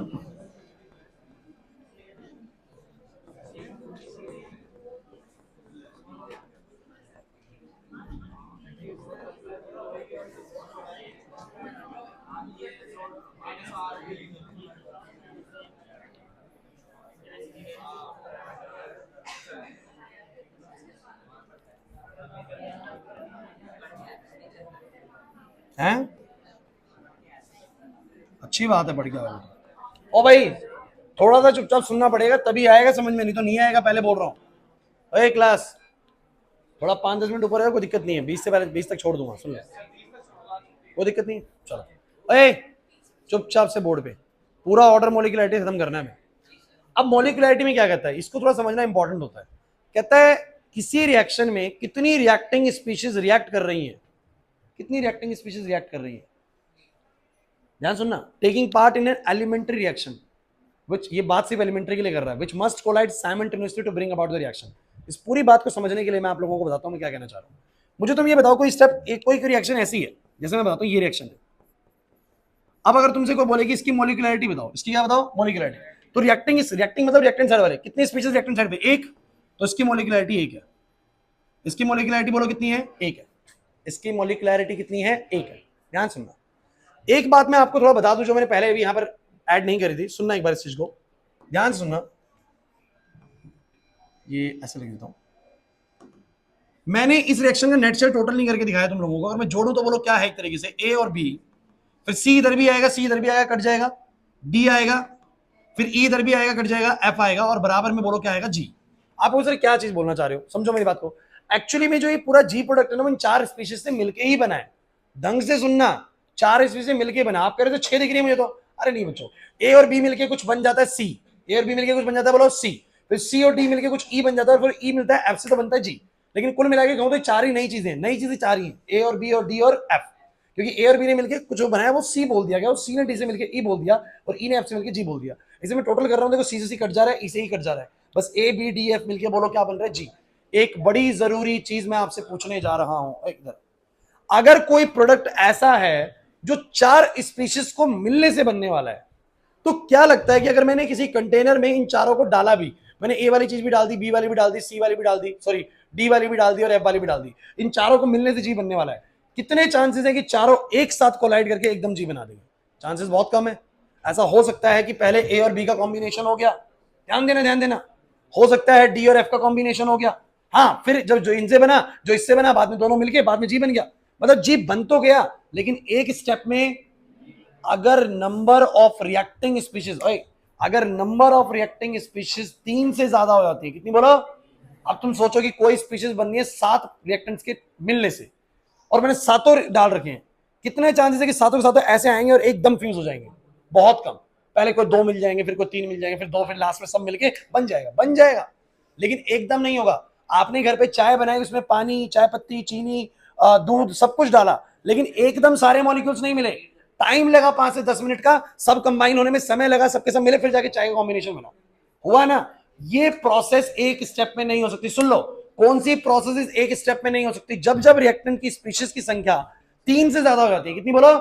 3 तक भी संभावना होती है कि एक ए और एक बी और एक सी, हो सकता है तीनों मिल जाए और हो जाए, ये भी चांसेस हैं, इसमें भी हो सकता है 2 स्टेप लग जाए, लेकिन लेकिन 3 से ज्यादा होने के बाद तो वो रिएक्शन एक स्टेप में होगी, इसके चांसेस बहुत कम है। वो सभी रिएक्शंस कॉम्प्लेक्स बन जाती है। क्या बन जाती है बोलो? Complex reaction. सोचेंगे ना कहां से आई? तो जब रिएक्टिंग स्पीशीज की संख्या बहुत ज्यादा होती है, सुन लीजिए, तब वो एक स्टेप में पूरी ही नहीं हो पाती काम। पहले कुछ 2 मिलते हैं, फिर कुछ 2 मिलते हैं, तब जाके हो पाता है। लेकिन स्पीशीज अगर कम है तो वो एक स्टेप में ही मिलेगी और प्रोडक्ट दे जाएंगी। बोलो क्लियर है कि नहीं? तो मेरी पूरी बात सुनना, मैंने ये सब क्यों बताया तुम लोगों को? जैसे तुम लोगों को मैं एग्जांपल भी दिया था उसमें कि तुम लोगों को 5 दोस्तों को घूमने जाना है, तो पांचों जब मिलोगे तब जाके एक जगह गाड़ी में बैठोगे, फिर निकलोगे, तो पांचों के पांचों एक ही जगह पर एक ही समय में पहुंच जाएंगे, इसके चांसेस बहुत कम है, बहुत कम है। पहले 2 पहुंचेंगे, फिर कोई एक आएगा, फिर तीसरा आएगा, ऐसे। तो स्टेप में काम होगा एकदम एलिमेंट्री, एक ही तरीके से एक ही बारी में काम हो जाए, ये संभव नहीं है। ओए रुक जाओ भाई बोर्ड पे। तो आप मुझे बताओ, अच्छा ये रिएक्शन का मॉलिक्यूलरिटी 1 है, इस रिएक्शन का मॉलिक्यूलरिटी बोलो, इस रिएक्शन का मॉलिक्यूलरिटी 2 है। 2 क्यों भाई? अरे बादल, एक एरा एक एरा, 2 स्पीशीज रिएक्ट कर रही है, 2 स्पीशीज रिएक्ट कर रही है। किसी रिएक्शन का 3 भी हो सकता है। अब 3 वाला कोई स्पीशीज रिएक्शन डायरेक्टली याद नहीं आ रहा, कोई नहीं, मान लो A प्लस में 2B है, तो इसका मॉलिक्यूलरिटी बोलो कितना हो गया? 3। लेकिन लेकिन सुनिए, 3 से ऊपर नहीं बोलना, क्योंकि मॉलिक्यूलरिटी में एक शब्द डाल देता है, कहता है मॉलिक्यूलरिटी सिर्फ तब बताना है, it is the number of reacting species taking part in an elementary, the reaction must be elementary, the reaction must be, मतलब the reaction must be happen only in one step, only in, अगर वो reaction एक step में हो रही है, मतलब कि उसके सारे स्पीशीज साइमल्टेनियसली कोलाइड कर जा रही हैं, तो कितनी स्पीशीज ने रिएक्ट करके रिएक्शन को दिया, वो उसकी मॉलिक्यूलरिटी है। दोबारा समझ लीजिए, कोई भी ऐसी रिएक्शन जिसमें सारे स्पीशीज ने साइमल्टेनियसली कोलाइड करके वन स्टेप में रिएक्शन को दे दिया, तो उतनी स्पीशीज की संख्या को बोलो क्या बोलते हैं? मॉलिक्यूलरिटी। एक स्पीशीज ने एक स्टेप में कर दिया, 2 ने एक स्टेप में कर दिया, इसकी मॉलिक्यूलरिटी 2 होगी। इसमें 3 स्पीशीज थी, हाँ एक बारी में मिल गई, 3 मॉलिक्यूलरिटी होगी। लेकिन अगर किसी ने बोला कि बताओ इसकी मॉलिक्यूलरिटी बताओ कितनी होगी, इसकी मॉलिक्यूलरिटी बताओ कितनी होगी, इसकी मॉलिक्यूलरिटी बताओ कितनी होगी इस रिएक्शन की, तो आप कहोगे एक स्टेप में हो ही नहीं सकती। तो molecularity is not determined, molecularity is not determined. क्यों भाई? Since it is not an elementary reaction, it is complex reaction. ये बोलो कैसी रिएक्शन है? और ध्यान रखना, कॉम्प्लेक्स रिएक्शंस के लिए मॉलिक्यूलरिटी डिटरमाइंड नहीं होती। मैं बार बार आपको एक बात बोल रहा हूं, बस 2 से 3 मिनट और लगेंगे, लेकिन ढंग से सुन लीजिए। मॉलिक्यूलरिटी सिर्फ और सिर्फ कब बतानी है? जब सारी स्पीशीज एक बारी में कोलाइड करके रिजल्ट दे दे। अगर 2 ने एक बारी में कोलाइड करके रिजल्ट दे दिया, 2 तो हमेशा दे जाएंगे, 2 मिलेंगे, एक स्टेप में हो गया, तो मॉलिक्यूलरिटी 2। एक तो अपने आप ही हो जाएगा, मॉलिक्यूलरिटी 1। 3 भी एक साथ मिल सकती है, तो मॉलिक्यूलरिटी 3। लेकिन 4 मॉलिक्यूलरिटी कभी देखने को मिलती ही नहीं है। वो लिखता भी अपने एनसीईआरटी में, molecularity about 3 is very rare, molecularity about 3 is very, कह रहे कि किसी की मॉलिक्यूलरिटी 4 मिल जाए, इसका मतलब चारों स्पीशीज एक साथ अटैक कर गई, एक साथ रिएक्ट कर गई और रिएक्शन बन गई, कह रहे इसकी संभावना ही बहुत कम होती है। तो मॉलिक्यूलरिटी 300 पर। तो मॉलिक्यूलरिटी पहली बात सिर्फ किन रिएक्शंस के लिए डिटरमाइन होती है? जो रिएक्शंस एक बारी में साइमल्टेनियसली मिलकर एक स्टेप में रिएक्शन देती है। अगर एक स्टेप में हो गया है तो फिर काउंट कर लो कितनी स्पीशीज ने रिएक्ट करा है, वो उसकी मॉलिक्यूलरिटी है। और अगर बहुत ज्यादा स्पीशीज है तो एक बारी में हो ही नहीं सकता, तो मॉलिक्यूलरिटी डिटरमाइन नहीं होगी। तो भैया मेरे आपसे कुछ सवाल है, जरा फटाफट से बताओ। एलिमेंट्री रिएक्शन के लिए मॉलिक्यूलरिटी नहीं, सॉरी, एलिमेंट्री रिएक्शन के लिए ऑर्डर, एलिमेंट्री रिएक्शन के लिए ऑर्डर डिटरमाइन होता है? होता है। कॉम्प्लेक्स के लिए होता है। It is the slowest step which determine the order of the reaction, rate determining step होता है। लेकिन मॉलिक्यूलरिटी एलिमेंट्री के लिए डिटरमाइन होती है, कॉम्प्लेक्स के लिए, क्योंकि बहुत एक लाइन लिख चुका है, एलिमेंट्री के लिए ही होती है भाई। कोई भी ऐसी रिएक्शन जो एक स्टेप में हो रही है, उसमें कितनी स्पीशीज रिएक्ट कर रही है, मतलब सिंपल आसान शब्दों में याद कर लो, सिंपल आसान शब्दों में याद कर लो, कोई भी रिएक्शन जो एक स्टेप में हो रही है, कितने बोलो? एक स्टेप में, उसके अंदर कितनी स्पीशीज रिएक्ट कर रही है, वो उसकी मोलिकुलरिटी है, वो उसकी मोलिकुलरिटी, बस खत्म। तो मेरी बात सुनो, अगर मैं तुम लोगों को बोलूं, अगर मैं तुम लोगों को बोलूं कि ऑर्डर और मोलिकुलरिटी में डिफरेंस क्या है, क्योंकि एग्जाम में मैं बता रहा हूं, मैंने इस चैप्टर से बहुत ज्यादा बार ये क्वेश्चन आता दिखा है, difference between the order and molecularity. ये 2 मार्क्स का क्वेश्चन आता है एग्जाम के अंदर, फेवरेट है सीबीएसई का, फेवरेट क्वेश्चन है। अब सुनो, इसमें 4 डिफरेंस डालना, 4 डिफरेंस। पहला डिफरेंस डेफिनेशन, और जो बच्चों पहला डिफरेंस यू मतलब क्या जाना डेफिनेशन, डेफिनेशन मतलब क्या, आप बोलोगे ये क्या होता है, it is the sum of the powers, it is the sum of the powers of the reactant concentrations in the rate law expression. Rate law expression में रिएक्टेंट्स की जो पावर होती है, उनका जो जोड़ होता है, वो बोलो क्या होता है, ऑर्डर। इसके क्या बोलोगे, it is the number of reacting species taking part in an elementary reaction, होगी डेफिनेशन, होगी। सेकंड क्या बोलोगे, it is determine for both elementary and complex reaction. ये एलिमेंट्री और कॉम्प्लेक्स रिएक्शन दोनों के लिए डिटरमाइन होता है, और ये it is only determine for, अरे यार समझ नहीं आ रहा। फिर दूसरी बात मुझे बताओ, ये ऑर्डर तो तुम्हें दिखा था, पॉजिटिव भी हो सकता है, नेगेटिव भी हो सकता है, जीरो भी हो सकता है, फ्रैक्शन भी हो सकता है, लेकिन यार molecularity, number of reacting species, वो नेगेटिव में नहीं हो सकती, जीरो नहीं हो सकती, फ्रैक्शन में नहीं हो सकती, it will always be a positive integer, it is always be a, अरे यार तुम्हें समझ नहीं आया, ये हमेशा होगा 1 2 3। माइनस में क्या मतलब है, माइनस में रिएक्ट करें नहीं, ऑर्डर लेकिन क्या हो सकता है, नेगेटिव भी, पॉजिटिव भी, जीरो भी, फ्रैक्शन भी, कुछ भी हो सकता है, बट ये एक पॉजिटिव इंटीजर होगा। लास्ट आखिरी बात, ऑर्डर जो तुम निकालते हो वो निकालते हो एक्स और वाई को जोड़ के, और एक्स और वाई कैसे निकलता है, एक्सपेरिमेंटली। कैसे निकलता है बोलो, तो it is an experimental quantity. ये कैसी क्वांटिटी बोलो, लेकिन मॉलिक्यूलरिटी के लिए कोई एक्सपेरिमेंट करने की जरूरत नहीं है, रिएक्शन की तरफ नजर डालो, 1 है मॉलिक्यूलरिटी, 2 है मॉलिक्यूलरिटी, 3 है मॉलिक्यूलरिटी, एकदम देख के पता लगता है। तो क्या बोलोगे, ये कैसा कॉन्सेप्ट है, ये थ्योरेटिकल क्वांटिटी है, और ये वाली, तो भाई चुप रहो, ऑर्डर मॉलिक्यूलरिटी का डेफिनेशन डन। सेकंड चीज क्या डालोगे, ये एलिमेंट्री और कॉम्प्लेक्स दोनों के डिपेंड है, ये सिर्फ एलिमेंट्री के लिए, ये फ्रैक्शन नेगेटिव वगैरह कुछ भी हो सकता है, बट ये सिर्फ पॉजिटिव रहेगा हमेशा, और ये वाला एक एक्सपेरिमेंटल वैल्यू है, और ये वाला बोलो क्या है, थ्योरेटिकल वैल्यू है। सो क्लास, हमने आज की क्लास में देखो, हम लोगों ने रेट समझ लिया पूरी तरीके से, 1 मिनट, रेट समझ लिया पूरी तरीके से, 1 मिनट लास्ट है।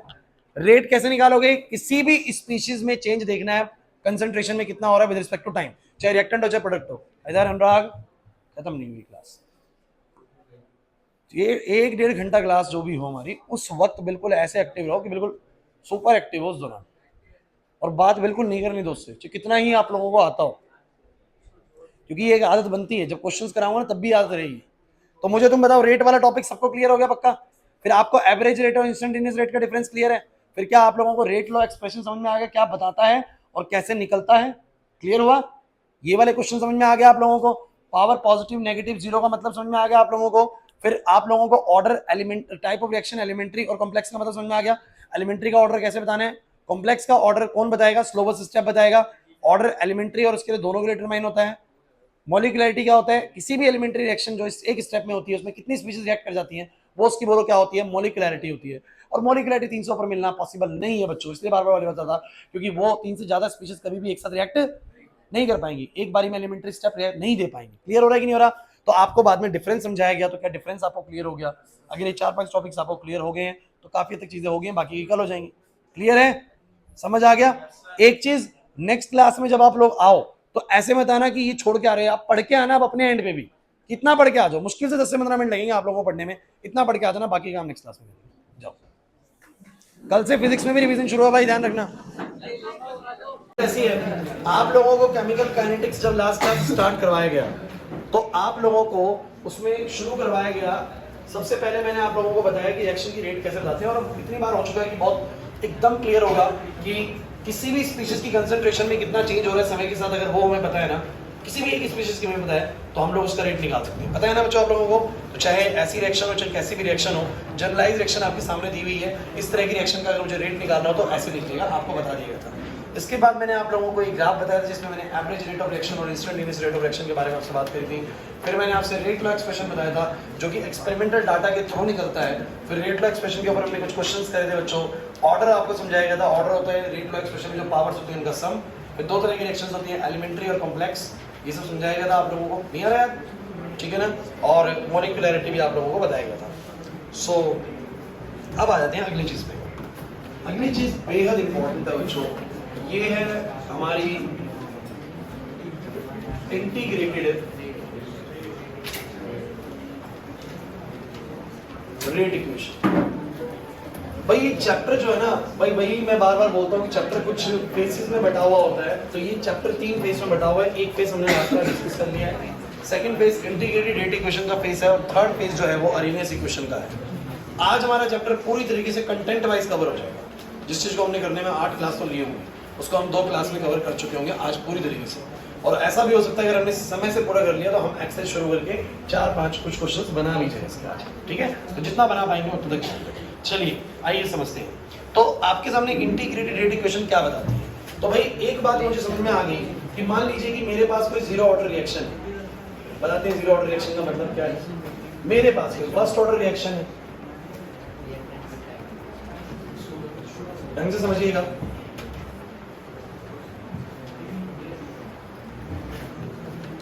देखिए जीरो ऑर्डर का मतलब ये है कि जैसे कोई रिएक्टेंट से प्रोडक्ट बन रहा है, और जीरो ऑर्डर रिएक्शन आपको ये कहती है कि जैसे रेट लॉ एक्सप्रेशन जब मैं लिखूंगा तो इसका मतलब रिएक्टेंट की पावर बोलो कितनी आएगी? 0 आएगी। इसी का तो जीरो ऑर्डर है। भूल गए ऑर्डर मतलब क्या होता है? रिएक्टेंट की कंसंट्रेशन की पावर का सम। अब एक ही रिएक्टेंट है तो उसकी जो भी पावर है वो 0 ही होगी, तो ऑर्डर कितना आएगा? बोलो 0 ही। अब इसका मतलब बताता हूँ क्या है। जीरो ऑर्डर का मतलब ये हुआ और फर्स्ट ऑर्डर का मतलब ये हुआ।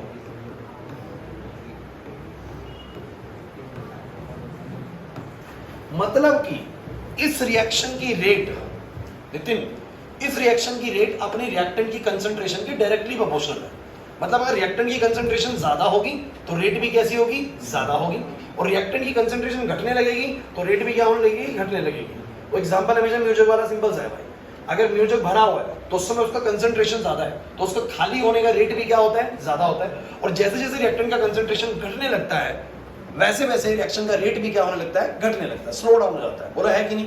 ऑब्वियस सी बात है, किसी भी रिएक्शन के दौरान जिस समय रिएक्टेंट बहुत ज्यादा है उस समय रिएक्शन बहुत तेजी से चल रहा होगा, रेट ज्यादा होगा।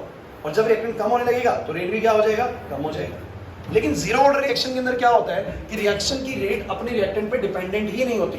क्योंकि अगर आप आर की पावर 0 बोल रहे हैं, किसी की पावर 0 बोल रहे हैं, इसका मतलब तो बोलो वो क्या हो गया? 1 हो गया। इसका मतलब इसका रेट एक कांस्टेंट होता है, मतलब रेट इसका कांस्टेंट होता है। कांस्टेंट रेट से ये चीजें घटती है।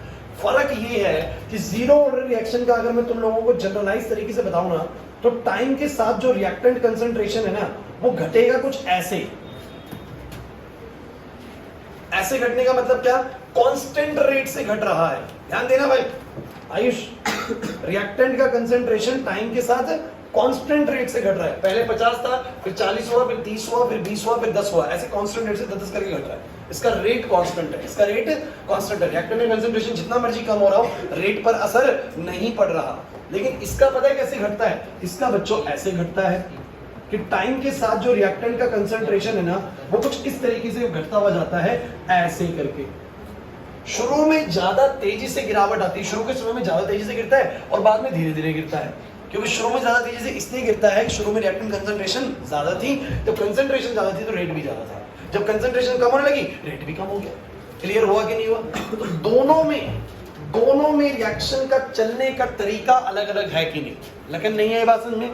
जीरो ऑर्डर रिएक्शन में रिएक्टेंट घटता है कांस्टेंट रेट से, और इसमें कांस्टेंट रेट से नहीं घटता, शुरू में तेजी से घटता है, बाद में धीमे धीमे घटता है। तो दोनों में रिएक्टेंट के घटने का तरीका थोड़ा सा अलग है। क्लियर होता है कि नहीं होता? आर्यन फोन जमा करा दो, फिर बैठ जाओ, जल्दी दे दो फोन जमा करा दो, फिर बैठ जाओ। अर्जेंट फोन आएगा मैं दे दूंगा, नहीं मुझे आधा पेपर चाहिए। तो आप लोगों को मुझे बस ये बताओ कि क्या दोनों रिएक्शन में फर्क समझ में आ गया?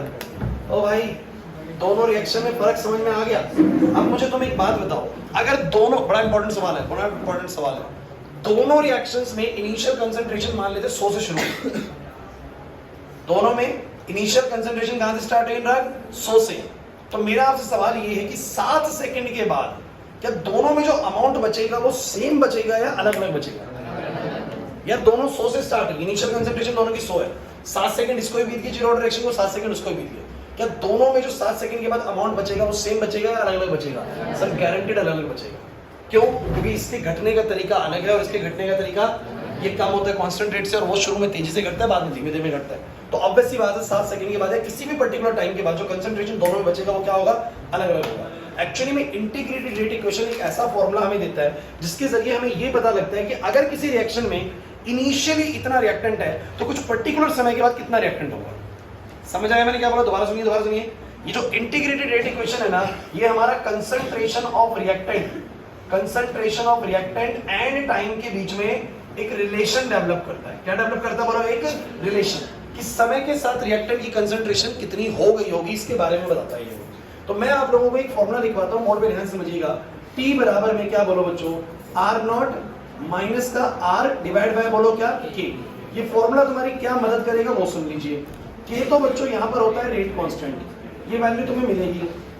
R0 होता है concentration of reactant at time 0। Time 0 का मतलब कुछ नहीं है, initial concentration of reactant. Ayush, R0 क्या है? Initial concentration of reactant at time 0। R क्या है? This is the concentration of reactant at time t। कौन सा टाइम t?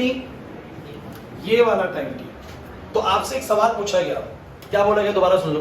कहेगा एक जीरो ऑर्डर रिएक्शन है, तो पहले समझ में आया वो घटे से रही होगी, कांस्टेंट रेट से घट रही होगी। कहेगा उसका इनिशियल कंसंट्रेशन 100 है। इनिशियल कंसंट्रेशन क्या है? उसका जो रेट कांस्टेंट है 5 का है।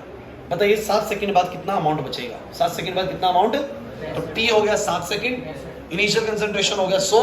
कर लेते हैं एक बार, कोई दिक्कत नहीं, याद आ जाएगा सब कुछ। तो बोलता है कि इनिशियल कंसंट्रेशन है 100, 7 सेकंड के बाद कितना रिएक्टेंट बचेगा, मतलब R कितना बचेगा अगर रेट कांस्टेंट 5 का है। रेट कांस्टेंट है 60। तो यार सिंपल सा कैलकुलेशन करना था। T बराबर में आएगा R0 माइनस में R, T हमारा 7 है, डिवाइड बाय 5 है, 7 में 35 होएगा। R इधर आएगा तो R बराबर आ जाएगा 100 माइनस 35, 65। और अगर थोड़ा सा तुम लोग समझना चाहो ना अच्छे से नितिन इधर, तो तुम्हें मैं बता दूं 65 क्यों आया है। ये जो रेट कांस्टेंट है ये आपको बताता है कि कितने की रेट से चीजें कम हो रही है। तो रेट कांस्टेंट 5 का है तो 5 की रेट से हर सेकंड में चीजें कम हो रही है। तो 5-5 करके कम हो रहा है। 100 से कितना कम हो रहा है बोलो? 5-5 करके कम हो रहा है। 7 सेकंड में अगर 5-5 करके कम हो रहा है तो कितना कम हो जाएगा? 35। अरे यार रेट कांस्टेंट क्या बताता है? रेट कांस्टेंट आपको बताता है हर सेकंड में कितना कम हो रहा है। तो हर सेकंड में कितना कम हो रहा है बोलो? 5। 7 सेकंड में कितना कम हो जाएगा? 35। तो 100 माइनस 35 कितना आ गया बोलो? 65। मैं बार बार आपसे एक बात बोल रहा हूँ, जीरो ऑर्डर रिएक्शन के अंदर और फर्स्ट ऑर्डर रिएक्शन में फर्क बताओ। उससे पहले क्या है सर? फर्क ये है कि दोनों के रिएक्टेंट के घटने का तरीका अलग अलग है। जीरो ऑर्डर रिएक्शन में एक ही तरीके से रेट चलता रहता है और कांस्टेंट रेट से चीजें घटती है। बट फर्स्ट ऑर्डर रिएक्शन में जो घटना है ना वो कांस्टेंट रेट से नहीं होता। शुरू में तेजी से स्टीपली घटती है रिएक्टेंट कंसंट्रेशन और बाद में धीरे धीरे घटती है, क्योंकि यहाँ पर रेट कंसंट्रेशन पे डिपेंड करती है, वहां पर डिपेंड नहीं करती। क्लियर हुआ कि नहीं हुआ? तो दोनों में एक पर्टिकुलर t समय के बाद जो अमाउंट ऑफ कंसंट्रेशन बचेगा वो अलग अलग बचेगा ना। तो इसका t का अलग फॉर्मूला है कि बाद में कुछ कंसंट्रेशन बचा उसका फॉर्मूला अलग है, और इसमें जो बाद में कुछ कंसंट्रेशन बचा उसका फॉर्मूला अलग है। बार बार कह रहा हूं इंटीग्रेटेड रेट इक्वेशन आपकी क्या मदद करता है? इंटीग्रेटेड रेट इक्वेशन हमारी मदद करेगा इस तरह के क्वेश्चन में, जब आपको बोलेगा कि किसी रिएक्शन में इनिशियल कंसंट्रेशन इतना था, बताइए इतने समय बाद कितना कंसंट्रेशन बचा होगा। या ऐसे बोलेगा इनिशियल कंसंट्रेशन इतना था, अब कंसंट्रेशन इतना ही बचा है, बताइए कितना समय बीत गया है। मतलब आप लोगों को समय और रिएक्टेंट की कंसंट्रेशन के बीच में रिलेशंस पे क्वेश्चन पूछेंगे। क्लियर हुआ या नहीं हुआ? पक्की बात है। इसका क्या फॉर्मूला होता है बच्चों? इसका फॉर्मूला होता है टाइम बराबर में 2.303 के लॉग R0 बाय में क्या बोलो? R। बिल्कुल भी चिंता करने की जरूरत नहीं है इसके लिए भी, क्योंकि आपको कहीं ना कहीं दिख रहे होंगे वही 4 पैरामीटर इसमें है, वही 4 पैरामीटर उसमें, K T R0 R, K T R0 और R। R0 क्या है दोबारा बोलो? R0 क्या है? Initial concentration of reactant. R क्या है बोलो? Concentration of reactant at time T, जो इस समय पर कंसंट्रेशन। और K बोलो क्या है? Rate constant. बैलेंस पुट करेंगे, आप कुछ कहेंगे सर लॉग कैसे सॉल्व करेंगे? यार इनिशियल मान लो 100 कंसंट्रेशन है, सुन लो इनिशियल कंसंट्रेशन 100 है, बाद वाली कंसंट्रेशन 20 है, तो कटने के बाद 5 आएगा, लॉग 5। तुम्हें चिंता ही नहीं करनी, लॉग 5 की वैल्यू एग्जामिनर देता है क्वेश्चन के अंदर। तो क्वेश्चन में log 5 लिखा हुआ मिलेगा, आपको उसका टेंशन नहीं लेना है। क्लियर हो रहा है कि नहीं हो रहा? तो you just have to apply the formula for the integrated rate equation for zero order reaction and for the first order reaction. What does these formulas help? ये हमारी फॉर्मूले हमारी किस तरीके से मदद करने वाले हैं, मुझे जल्दी से एक्सप्लेन कर दो।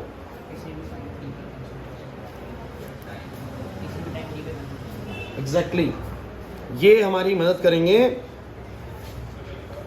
समय निकालने में।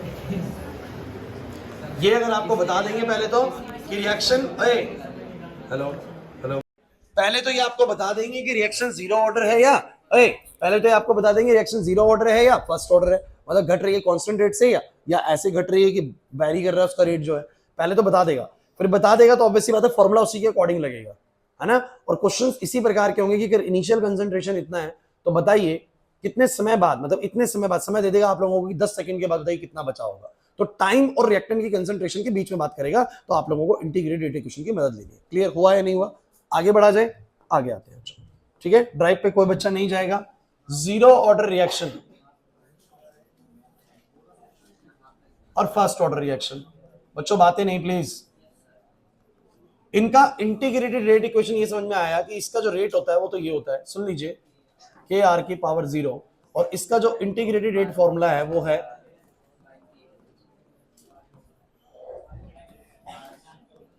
भाई इतनी हलचल क्यों मचने लग गई?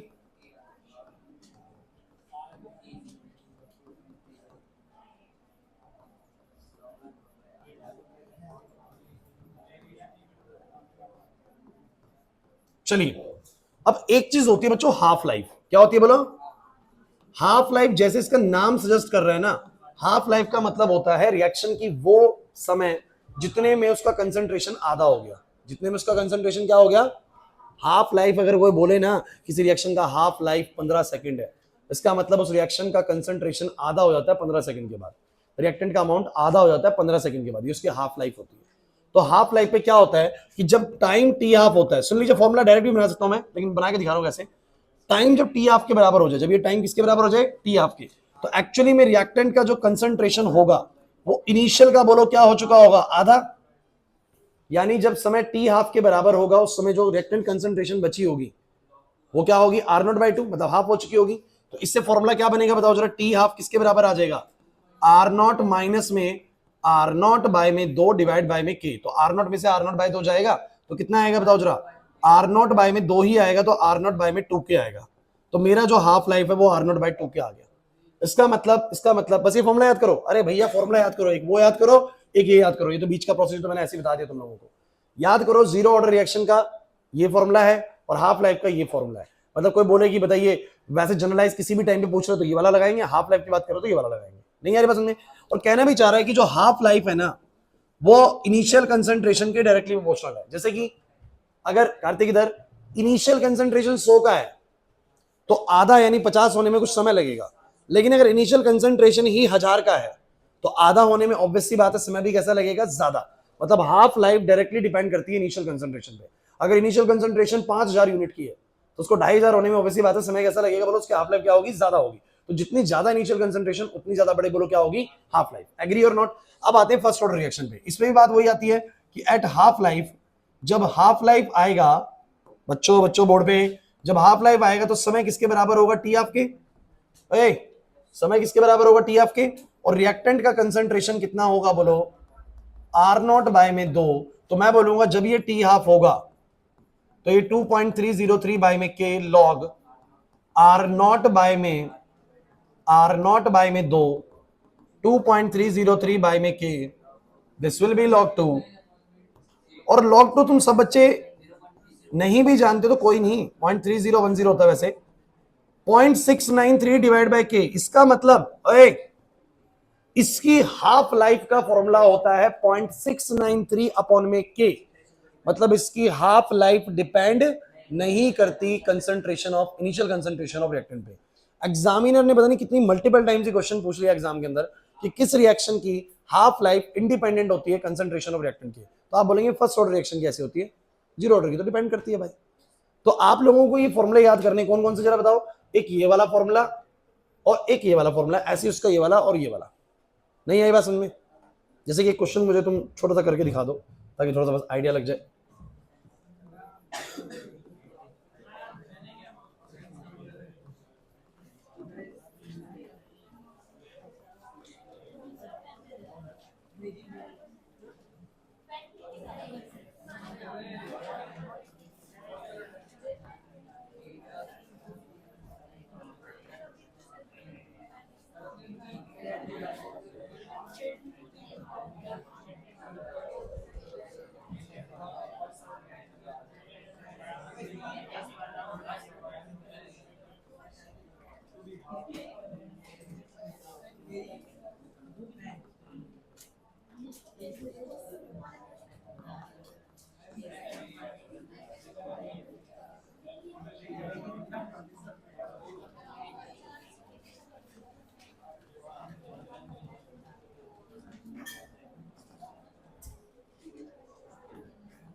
क्वेश्चन करो।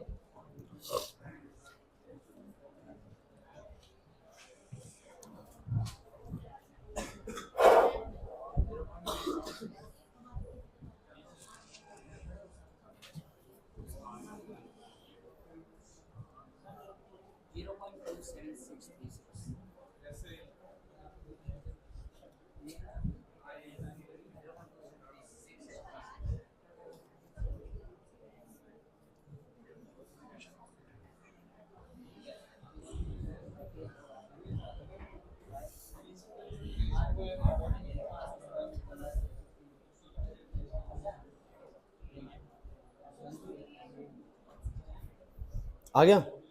सिंपल है बिल्कुल, मतलब अगर तुमने एक बार क्लास में करे हुए तो फ्री है तो बिल्कुल एकदम समझ में आते हैं। एक बार भी नहीं करे हुए तो मैं आपको रिकमेंड कर चुका हूँ जो बच्चों, देखो 2 क्लास में चैप्टर उसी को बहुत अच्छे समझ में आएगा जिसने पहले 8 क्लास कर रखी है, उसके लिए 2 क्लास है। तुम सोचो कि 2 ही क्लास में पहली बार कवर हो जाए तो बात नहीं बनेगी। तो अगर आपने केमिकल काइनेटिक्स नहीं अटेंड करा था उस टाइम तो आप लोग पहले वीडियोस कवर करें, उसके बाद इसको करें तो बहुत मजा आएगा। ठीक है, तो तभी फायदेमंद ज्यादा है। उस समय बहुत क्वेश्चंस करे हमने इनके ऊपर। अब सब बच्चे बताओ भाई, क्योंकि फर्स्ट ऑर्डर रिएक्शन है तो सभी बच्चों ने कौन सा फॉर्मूला लगाया? ओए बच्चों, सबने यही लगाया। फिर उसने एक सवाल पूछा, कह रहा है कि कितना समय लगेगा इनिशियल कंसंट्रेशन ऑफ रिएक्टेंट को 1/16 होने में। और द रिएक्टेंट, बच्चों थोड़ा सा ऐसे लिख दिया गलत सा, वैसे ठीक है कोई दिक्कत नहीं, लेकिन इसको ऐसे लिखना चाहिए, calculate the time required for the reactant to become 1/16 of the initial concentration of reactant. Reactant को इनिशियल कंसंट्रेशन का 1/16 होने में कितना समय लगेगा। मतलब क्वेश्चन बड़ा साफ है, कितना समय लगेगा रिएक्टेंट की कंसंट्रेशन को इनिशियल का 1/16 होने में, मतलब R को R0/16 होने में कितना समय लगेगा अगर रेट कांस्टेंट हमारा कितना 10। तो यार मुझे तुम एक बात बताओ, रेट कांस्टेंट को सबने रख दिया 10, टाइम हमसे पूछा ही है, कितने समय के लिए पूछा है? टाइम पूछा है जब रिएक्टेंट की कंसंट्रेशन कितनी हो जाएगी, रिएक्टेंट की कंसंट्रेशन हो जाएगी R0/16, R0 तो मैंने उसको रख दिया R0/16 2.303 बाय में 10, दिस इज log 16। अब log 16 क्या होता है? कहेंगे सर log 4 दिया है, यार इतना आना चाहिए, log 4 का स्क्वायर है ये। और जिन बच्चों को प्रॉपर्टीज नहीं बताया थोड़ा प्रैक्टिस कर लीजिए। log की प्रॉपर्टी कहती है कि log m to the power n, n आगे आ जाता है बच्चों, तो ये जो n है ना ये आगे आ जाएगा और log 4 बचेगा, तो log 4 की वैल्यू 0.60 है और सॉल्व करोगे तो आपका आंसर आ जाएगा। क्लियर होगा कि नहीं हुआ? नहीं आया समझ में? इस तरीके से क्वेश्चन आता है, करवाएंगे अभी तो बहुत सारे करवाएंगे। मैं बस आपसे ये कहना चाह रहा हूं, सुन लो, देखो एक तरीका तो ये है कि हम ये टॉपिक करें फिर इसके एक्सटेंडर क्वेश्चन बनाए, बल्कि मैं ये मानता हूं कि चैप्टर पहले कर लो पूरा, क्योंकि इतनी जल्दी भूल थोड़ा ना जाओगे कि मैंने आज कराया और मैं नेक्स्ट क्लास में तुम लोगों को अगर इंटीग्रेटेड एजुकेशन का क्वेश्चन बता रहा हूं तो तुम्हें याद ही नहीं आ रहा। तो सही है ना कि चैप्टर पहले पूरा कर लेते हैं, उसके बाद एक साथ लेते हैं ना बैक एक्सरसाइज के क्वेश्चन। ये कैसे करना चाहते हो? हैं? पहले चैप्टर कर लेते हैं, फिर वो चैप्टर कंटेंट में टाइम लगेगा नहीं तो। ठीक है, तो ये कुछ याद आ गया हल्का फुल्का, एक आध क्वेश्चन में बीच में बता दूंगा आप लोगों को इसका। तो मुझे तुम ये बताओ अरे बच्चों, इंटीग्रेटेड रेट इक्वेशन हमारी क्या मदद करेगा? सर इंटीग्रेटेड रेट इक्वेशन ऐसे क्वेश्चंस में हेल्प करेगा जिनमें ऐसे बोला जाएगा कि इतना फलाना कंसंट्रेशन था पहले, बताइए कितने समय बाद इतना हो गया होगा, या बोलेगा इतना समय बीत गया बताइए अब कितना बचा होगा। तो आप लोग लगाएंगे ये वाले फॉर्मूले। नहीं आ रही बात समझ में प्रिंस? डाउट लग रहा है इसके अंदर? ओ भाई सबको क्लियर है? आगे बढ़ूं? अब आगे सुनिए, आगे बहुत इंपॉर्टेंट, नहीं वो फर्स्ट ऑर्डर रिएक्शन वाला मैं लास्ट में कराऊंगा, बिल्कुल पहले कराऊंगा, वो लास्ट में कराऊंगा। अब सुन लीजिए, हाँ वो एक साथ ही आएगा उसमें, पहले ये करेंगे।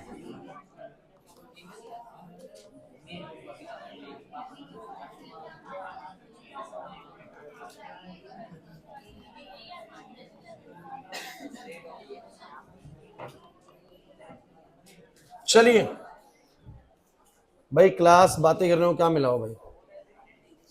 चैप्टर का सेकंड फेज वो था, उसमें से मैंने हालांकि first order reaction for gases अभी रुका है, उसको मैं लास्ट में क्वेश्चन, क्योंकि उसका कोई टॉपिक नहीं है, उसका सिर्फ क्वेश्चन है, आप भी जानते हैं first order reaction for gases सिर्फ और सिर्फ न्यूमेरिकल करना होता सीधा। तो वो न्यूमेरिकल जब कराऊंगा तो एक साथ उठाऊंगा सबको, उनको एक साथ उठाऊंगा, कोई दिक्कत वाली बात नहीं है। आप बस बोर्ड पे सुने इधर भाई। अब बोर्ड पे क्या लिखा हुआ है, temperature dependency on rate of reaction. Reaction की रेट का टेम्परेचर से क्या लेना देना है।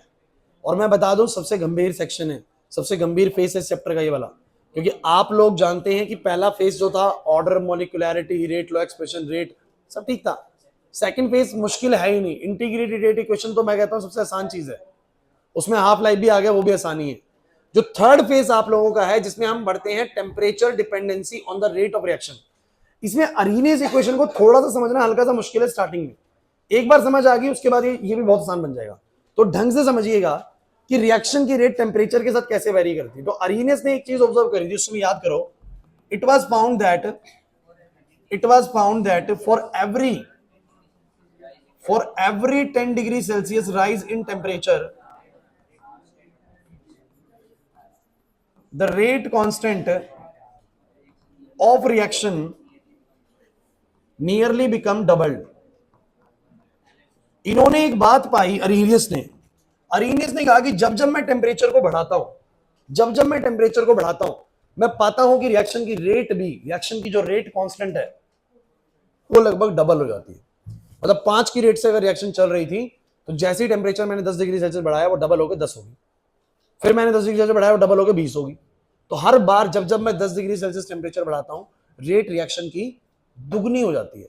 इसका मतलब टेम्परेचर के साथ रेट का क्या लेना देना है कि टेम्परेचर बढ़ेगा तो रेट भी बढ़ेगा। सहमत हो कि नहीं? और ये लॉजिकली लगता भी है यार। घर पे आप लोग कोई रिएक्शन कर रहे हो, कैसे रिएक्शन कर रहे हो, आप सब्जी बना रहे हो, एक केमिकल रिएक्शन है, उसमें कई सारी चीजों को मिला के आप लोग एक नई चीज तैयार करने वाले हो, A + B + C + D मिला के E बनाने वाले हो, दैट्स अ केमिकल रिएक्शन। अब बताओ अगर हल्की आंच पे बना रहे हो तब जल्दी बनेगी या हाई उस पे तेज फ्लेम पे बना रहे हो तो जल्दी बनेगी? तेज फ्लेम पे। तो जब ज्यादा टेम्परेचर होगा तो केमिकल रिएक्शन की रेट क्या होगी? फास्ट होगी, जल्दी से बन जाएगी चीज। बोलो एग्री करते हो कि नहीं करते हैं? अलग चीज हो जाएगी। हम यहाँ पर सारी वो रिएक्शंस की बात करेंगे जिनमें हीट दे के काम हो रहा है। ओए बस चुप हो जाओ। क्लियर? जितना ज्यादा हम टेम्परेचर बढ़ाएंगे उतनी ज्यादा रेट क्या हो जाएगी? बढ़ जाएगी। तो टेम्परेचर के साथ रेट की डिपेंडेंसी डायरेक्टली है। अब एक और चीज सुनिएगा, अरीनियस ने ना इसको लेके एक बड़ा फॉर्मूला दिया, बड़ा गंभीर सा, K बराबर में A e की पावर माइनस का EA अपॉन में RT। क्या हो गया? क्यों रो रहा है भाई? ऐसा तो मैंने कुछ नहीं पढ़ाया। केमिकल काइनेटिक्स इतना इमोशनल चैप्टर तो नहीं है। आर्ट्स में तो हो सकता है हिस्ट्री पढ़ते पढ़ते थोड़ा दुख आ गया हो किसी पुरानी बात का तो रोने लग गए। ये ऐसी चीज है ना, दुख होता है इनको देख के ना, खुशी होती है इनको देख के ना, ये बड़े न्यूट्रल चलते हैं, है ना, किसी तरह का टेस्ट ही नहीं है इनका। तो मेरी बात समझो। अब बच्चों देखो, डिस्टर्बेंस करोगे तो नहीं हो पाएगा पूरा। मैं आपको क्लियर बताऊं, तुम लोग कल बहुत अच्छा कर रहे थे, फिजिक्स में चुपचाप बैठे हुए थे, बहुत तरीके से हमारा पूरा हुआ। परसों तुम लोग बहुत बढ़िया कर रहे थे, बहुत तरीके से चीजें पूरी हुई। अगर आप लोग ऐसे थोड़ा बीच बीच में डिस्कशन करेंगे ना, बातें करेंगे, तो दिक्कत होगी चीजें पूरी करने में टाइमली। और मैं ये चाहता हूं कि इतनी जल्दी में चीजें होना, मतलब जल्दी का मतलब ये नहीं कि हड़बड़ी में करेंगे। मैं जिस पेस में आपसे बात करूंगा आपको समझ में आना चाहिए, बस उतनी पेस तक हम चलें।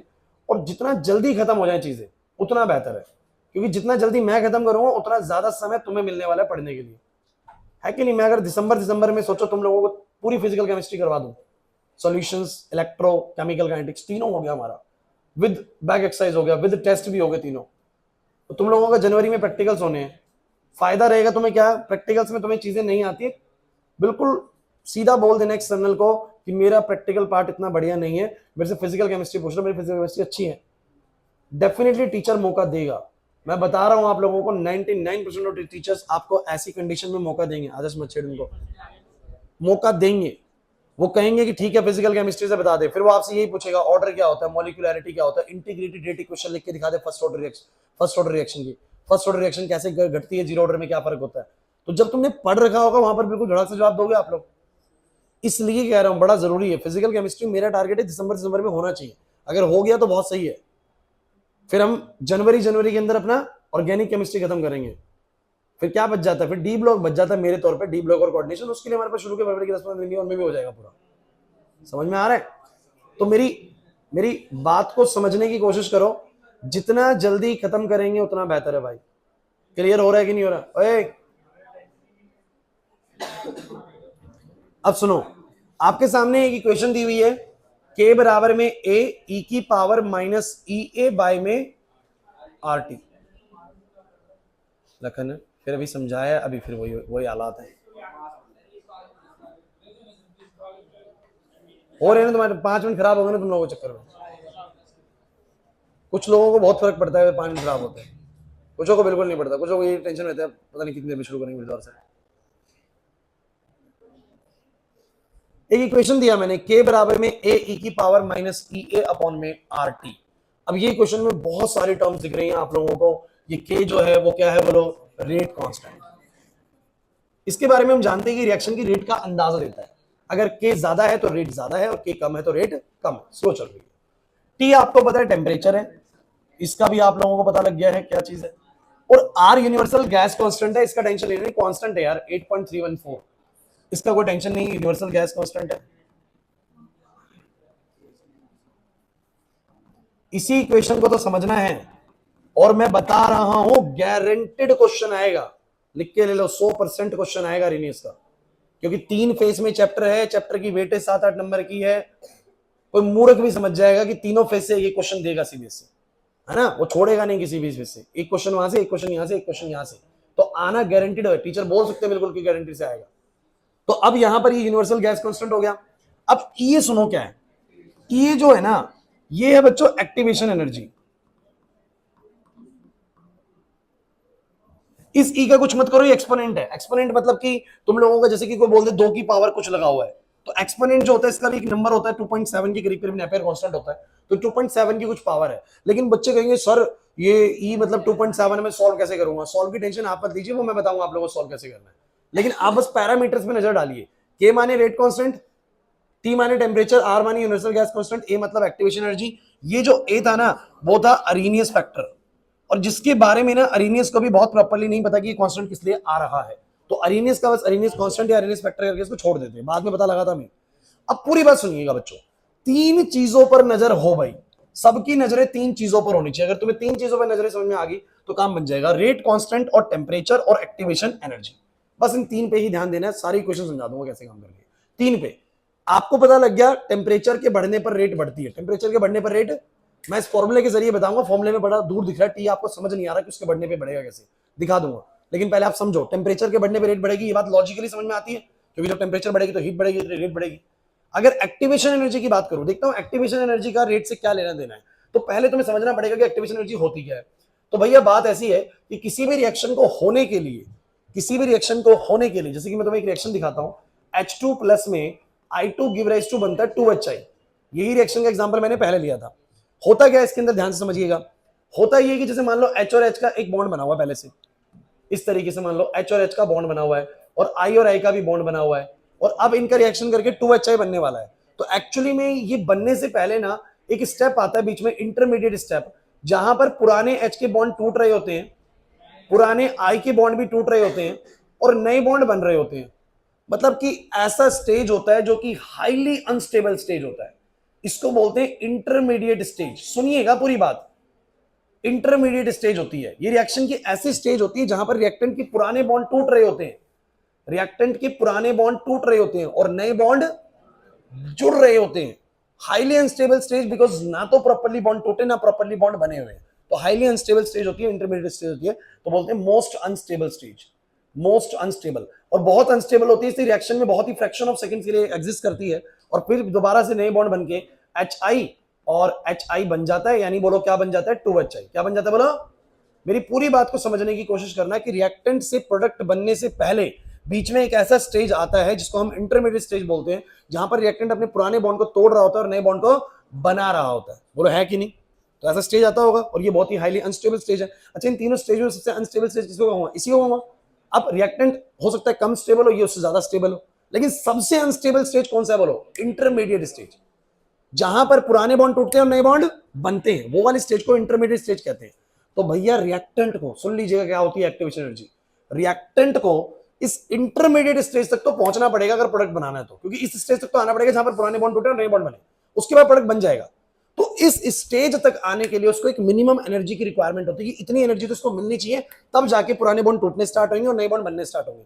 वो एनर्जी जो इसको यहां तक, यानी कहां तक बताओ जरा, इंटरमीडिएट तक लाने के लिए लग जाती है, उसको बोलते हैं एक्टिवेशन एनर्जी। क्या बोलते हैं इसको? जैसे कि मैं तुम लोगों से एक एग्जांपल पूछूं कि सुबह तुम्हें चाय बनानी है। अब चाय बनाते वक्त तुमने क्या करा, पानी लिया, चाय पत्ती ली, चीनी लिया, अदरक लिया, दूध लिया, सब कुछ मिला दिया, गर्म नहीं करा, चाय बन जाएगी क्या? आपने ए बी सी डी सब कुछ मिला दिया, लेकिन क्या चाय बन जाएगी क्या? नहीं बनेगी। कब तक? जब तक उसको एक मिनिमम ऐसा एनर्जी ना मिले जहां पर पुराने बॉन्ड टूटेंगे। किस किस के पुराने बॉन्ड? पानी के पुराने बॉन्ड टूटेंगे, दूध के टूटेंगे, चाय पत्ती चीनी, और नए बॉन्ड बनेंगे। नए बॉन्ड बनेंगे तब जाके चाय बनेगी। लेकिन वहां तक, उस इंटरमीडिएट स्टेज तक पहुंचने तक, जहां पर पुराने बॉन्ड टूटे सबके और नए बॉन्ड बनने लगे, वहां तक पहुंचने के लिए एक सर्टेन एनर्जी मुझे देना पड़ा, गैस से देना पड़ा कि नहीं देना पड़ा? वो एनर्जी बोलो क्या है? Activation energy. समझ लीजिए, यही डेफिनेशन मैंने आपको लास्ट टाइम भी बताई थी। What do you mean by the activation energy? The minimum amount of energy which must be supplied to the reactant so that it can form a intermediate stage. Product की बात नहीं करता भाई, वो product बनाने के लिए जो एनर्जी चाहिए वो नहीं होती एक्टिवेशन एनर्जी। एक्टिवेशन एनर्जी क्या होती है? The minimum amount of energy required by the reactant to convert into the intermediate stage, या फिर इंटरमीडिएट स्टेज तक पहुंचने के लिए रिएक्टेंट को जितनी मिनिमम एनर्जी चाहिए वो उसकी बोलो क्या होती है? Activation energy. इसको मैं अगर ग्राफिकली समझाऊं ना, तो इसको ऐसे समझेंगे थोड़ा और समझ में आएगा कि मान लो कि रिएक्टेंट यहां पर है, रिएक्टेंट यहां पर है, ये वाला एक्सिस बच्चों एनर्जी एक्सिस है, ये वाला एक्सिस एनर्जी एक्सिस है। और आप लोग मुझे एक बात बताओ बच्चों फटाफट से, क्या लगता है कि रिएक्टेंट के पास खुद के पास कोई एनर्जी नहीं होती क्या? होती है सर, कुछ एनर्जी तो रिएक्टेंट के पास भी होती है, but it is not that sufficient energy. इतनी एनर्जी सफिशिएंट नहीं है उसको प्रोडक्ट बनाने के लिए। तो क्या होता है? इंटरमीडिएट इस लेवल पे होता है, ये होता है इंटरमीडिएट, उसका एनर्जी बहुत हाई होता है। कुछ कहेंगे हाई क्यों होता है? अरे यार, अनस्टेबल चीजों का एनर्जी बहुत हाई होता है, आपको पता होना चाहिए था। बहुत बार, 50 बार मैंने ये बात बोली होगी, जो चीजें अनस्टेबल है वो हाई एनर्जी पे, तो इंटरमीडिएट बहुत हाई एनर्जी पे। अब रिएक्टेंट को इंटरमीडिएट तक पहुंचने के लिए ये एनर्जी चाहिए कुछ, समझो, ये एनर्जी चाहिए कुछ। इस एनर्जी को बोलो क्या बोलते हैं? Activation energy. और होता क्या है ना, रिएक्टेंट पहले क्या बनता है? सब बच्चे बताओ, रिएक्टेंट पहले क्या बनता है बोलो? इंपॉर्टेंट है, रिएक्टेंट पहले क्या बनता है बोलो?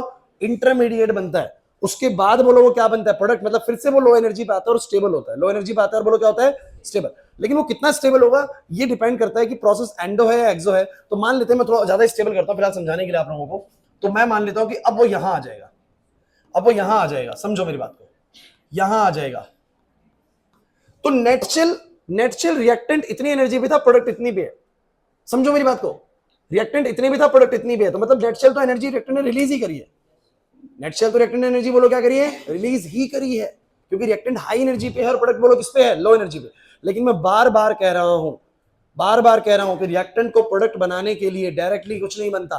पहले बीच में क्या बनता है? इंटरमीडिएट बनता है, जहां पर पुराने बॉन्ड टूटते हैं और नए बॉन्ड बनते हैं, और that is highly unstable stage, very high energy species, बहुत हाई एनर्जी पे होता है, बहुत अनस्टेबल होता है। उस जगह तक पहुंचने के लिए कुछ एनर्जी चाहिए होता है, उसको हम क्या बोलते हैं? Activation energy. वहां पहुंच गया, उसके बाद इंटरमीडिएट अपने आप एक नई स्टेबल चीज चुनेगा, नई स्टेबल कॉन्फ़िगरेशन चुनेगा और सीधा प्रोडक्ट बना लेगा। क्लियर हुआ या नहीं हुआ? यही मैंने पहले भी समझाया था कि नहीं समझाया था? नहीं आ रहा समझ में? सबको क्लियर हो गया? किसी को डाउट है तो मुझे बताओ। अब मेरा आप लोगों से एक छोटा सा सवाल है, ये एक्टिवेशन एनर्जी है, ये एक्टिवेशन एनर्जी क्या एनर्जी? एक्टिवेशन दोबारा सुन लो, the minimum amount of energy which must be supplied to the reactant so that it can form a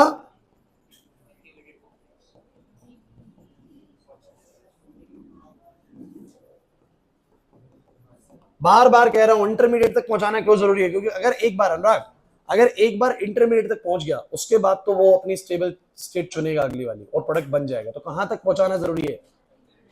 चाय को वहां तक लाना जरूरी था बस जहां पर उसके पुराने बॉन्ड टूट जाए, फिर वो नए बॉन्ड तो बना ही लेगा, अपने को स्टेबल करने के लिए नई चीज बनी जाएगी।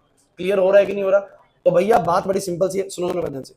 मैंने थोड़ी देर पहले एक बात बोली थी, तुमसे ही सवाल पूछूंगा मैं अब। टेम्परेचर बढ़ाऊंगा तो रेट क्या होगी? बढ़ेगी।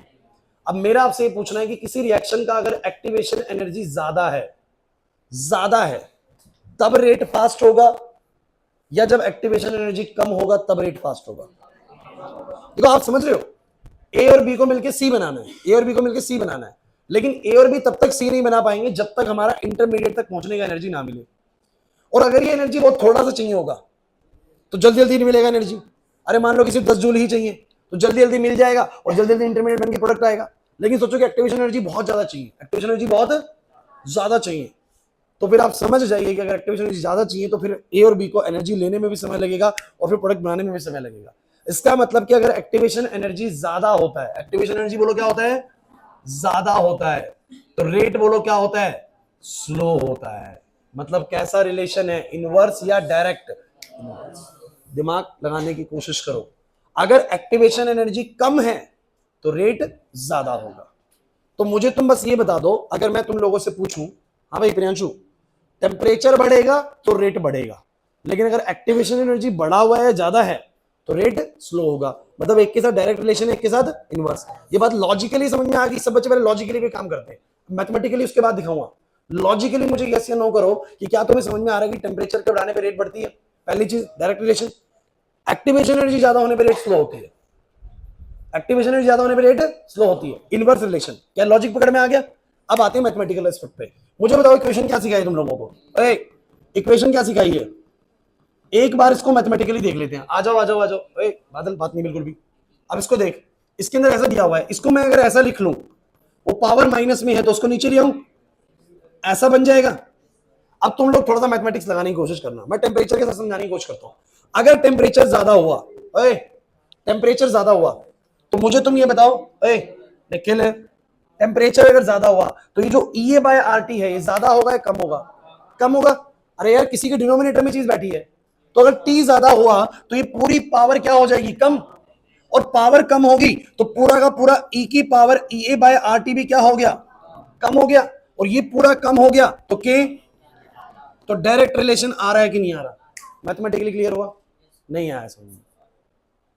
टी बढ़ा तो पावर घटी, और पावर घटी तो पूरा डिनोमिनेटर घटा, और डिनोमिनेटर घटा तो के बढ़ा, तो टी के साथ डायरेक्ट रिलेशन। एक बार ईए पे आ जाओ, ईए किसी का ज्यादा है, ईए ज्यादा है, अरे क्लियर है सर, पावर बढ़ गई, पावर बढ़ गई तो पूरा डिनोमिनेटर बढ़ गया, और के, तो ईए के ज्यादा होने पे के कम होगा। क्लियर हुआ कि नहीं हुआ? तो सर मेरे को लॉजिकली भी क्लियर है कि टेम्परेचर और ईए के साथ रेट कांस्टेंट कैसे बढ़ रहा है घट रहा है, और मुझे मैथमेटिकली भी क्लियर है। ये जानना बहुत जरूरी होता है, इससे तुम्हारा मैथमेटिकल एस्पेक्ट भी क्लियर होता है और थ्योरेटिकल एस्पेक्ट भी क्लियर होता है। क्लियर होता है कि नहीं होता? फिर तुम क्वेश्चंस बना पाओगे। समझ में आ रहा है कि नहीं आ रहा? अब बात ये रहती है, कुछ बच्चे कहेंगे सर ठीक है, ईए आ गया समझ में, टी आ गया समझ में, बातें नहीं, ई आ गया समझ में, टी आ गया, आर की जरूरत है नहीं, ई तो कांस्टेंट है सर, ए क्या है सर, ए को अभी टेंशन लेना नहीं है, मिलेगा पेपर के अंदर, क्वेश्चन के अंदर। अभी सुनो बोर्ड पे। अब लेकिन पंगा क्या है, अब अगला पंगा समझिए। अगली प्रॉब्लम सर ये है कि जो ये इक्वेशन मेरे सामने मेंशन है, इस इक्वेशन से अगर किसी ने सर मुझे यूं बोल दिया ना कि टेम्परेचर इतने केल्विन दिया हुआ है, एक्टिवेशन एनर्जी इतने जूल्स है, और ए इतना है, बताओ के कैसे आए, के कितना आएगा, तो भैया कैलकुलेशन तो भैया होश उड़ा देगी, है ना। 25 अपॉन में 8.314 इंटू में 300 केल्विन, क्या सॉल्व कर पाओगे? नहीं कर पाएंगे। तो प्रॉब्लम ये है कि सर इस इक्वेशन को मैथमेटिकली न्यूमेरिकल्स में यूज करना बहुत मुश्किल है। आशीष अब इधर देखना क्या कर रहा है, मैथमेटिकली इस क्वेश्चन को न्यूमेरिकली यूज करना बहुत मुश्किल है ना। तो इसका हमने ना एक अनदर फॉर्म बनाया, लॉग वगैरह लगा के, लॉग वगैरह लगा के हमने इसको कन्वर्ट करा। कैसे करा वो मैंने तुम्हें उस समय सिखाया था, वो मैं नहीं सिखाऊंगा, सीधा याद करो कि इसी को मैथमेटिकली कैसे लिखते हैं, लॉग के बराबर में लॉग ए माइनस में ई ए अपॉन में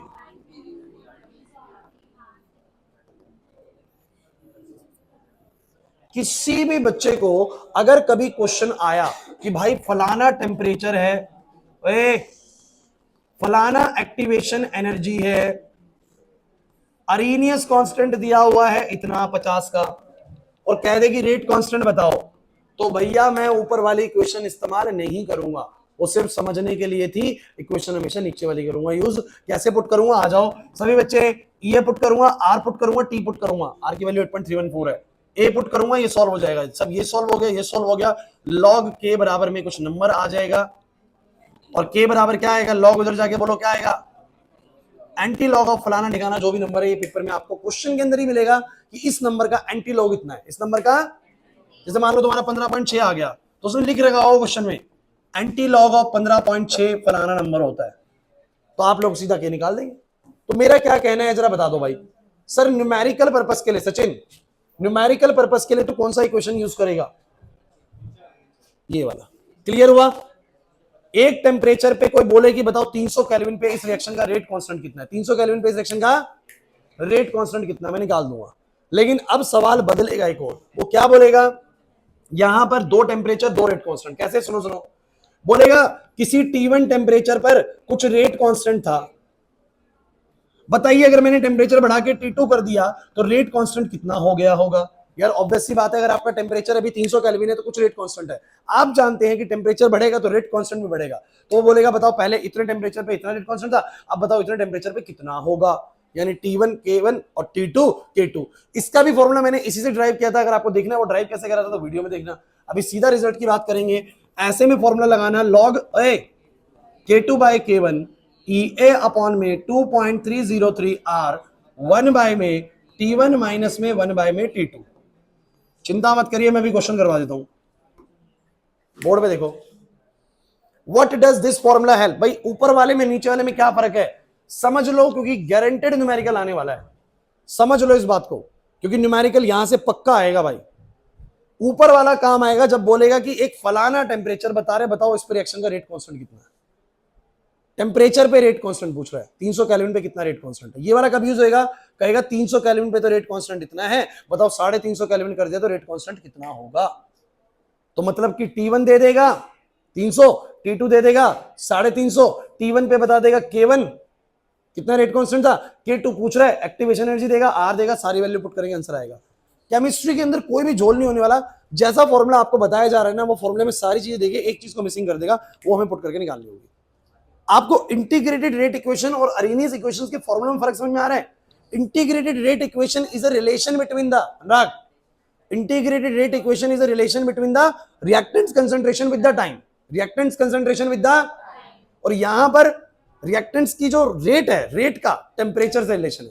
अरे वो टाइम वर्सेस रिएक्टेंट है, और ये टेम्परेचर वर्सेस रिएक्टेंट बोल सकते हो आप लोग। नहीं आई मेरी बात समझ में, वो टाइम के साथ कंसंट्रेशन में क्या वेरिएशंस आ रहे हैं उसके ऊपर बात करता है। जब बोले इतने समय बाद कितना हो गया होगा, इतने समय बाद कितना हो गया होगा, तो वो लगाएं, और जब बोले इतने टेम्परेचर पे रेट कितना होगा, इतने टेम्परेचर पे रेट कितना होगा, तो ये लगाएं। अरे नहीं आया समझ में, जब एक टेम्परेचर पे एक रेट कांस्टेंट मांगे तो ये लगाएंगे, और जब फलाना टेम्परेचर फलाना था फिर फलाना पे कितना हो गया हुआ तो ये वाला लगाएंगे। क्लियर हुआ या नहीं हुआ, अभी भी समझ आ गया। एक बात ध्यान रखिएगा, हमेशा आर की वैल्यू आप लोग यूज करिए, जो मैं बता रहा हूं सिंपल, इन क्वेश्चंस में आर की वैल्यू को यूज करना है 8.314 जूल पर मोल। एक लास्ट बात और बता देता हूं, सुन लो कि जो आपका ये है ना बच्चों, इसका जो भी वैल्यू होगा, इसका यूनिट हमेशा जूल पर मोल होना चाहिए, क्योंकि एक्टिवेशन एनर्जी आपको बता रहा है कि कितनी एनर्जी लगेगी, कितनी एनर्जी लगेगी उसको इंटरमीडिएट तक पहुंचने में रिएक्टेंट को। तो वो बताता है कि एक मोल के लिए कितनी लगेगी, एक मोल के लिए, तो वो जूल पर मोल में होती है कि भाई एक मोल रिएक्टेंट है तो इतने जूल लगेगी, 2 मोल है तो दुगनी लगेगी, 3 मोल है तो 3, मतलब ये आपको बताता है कितनी एनर्जी लगेगी पर मोल पे, कितनी एनर्जी लगेगी।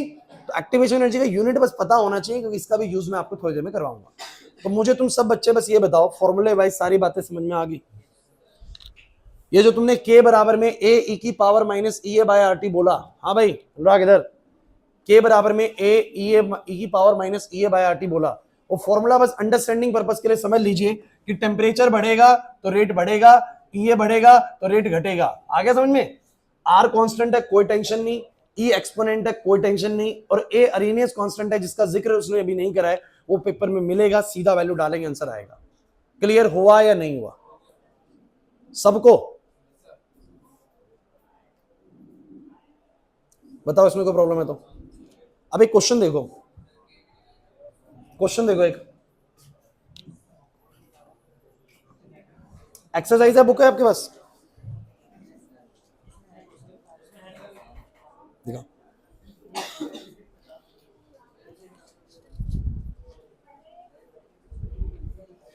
अब जैसे कि, अरे बच्चों प्लीज सुन लो, एक क्वेश्चन जैसे इसने दिया हुआ है, अरे बहुत सारे क्वेश्चंस कराऊंगा लेकिन मैं तो अभी बस ऐसी बात कर रहा हूं कि एक आध तुम्हें समझ में आ जाए।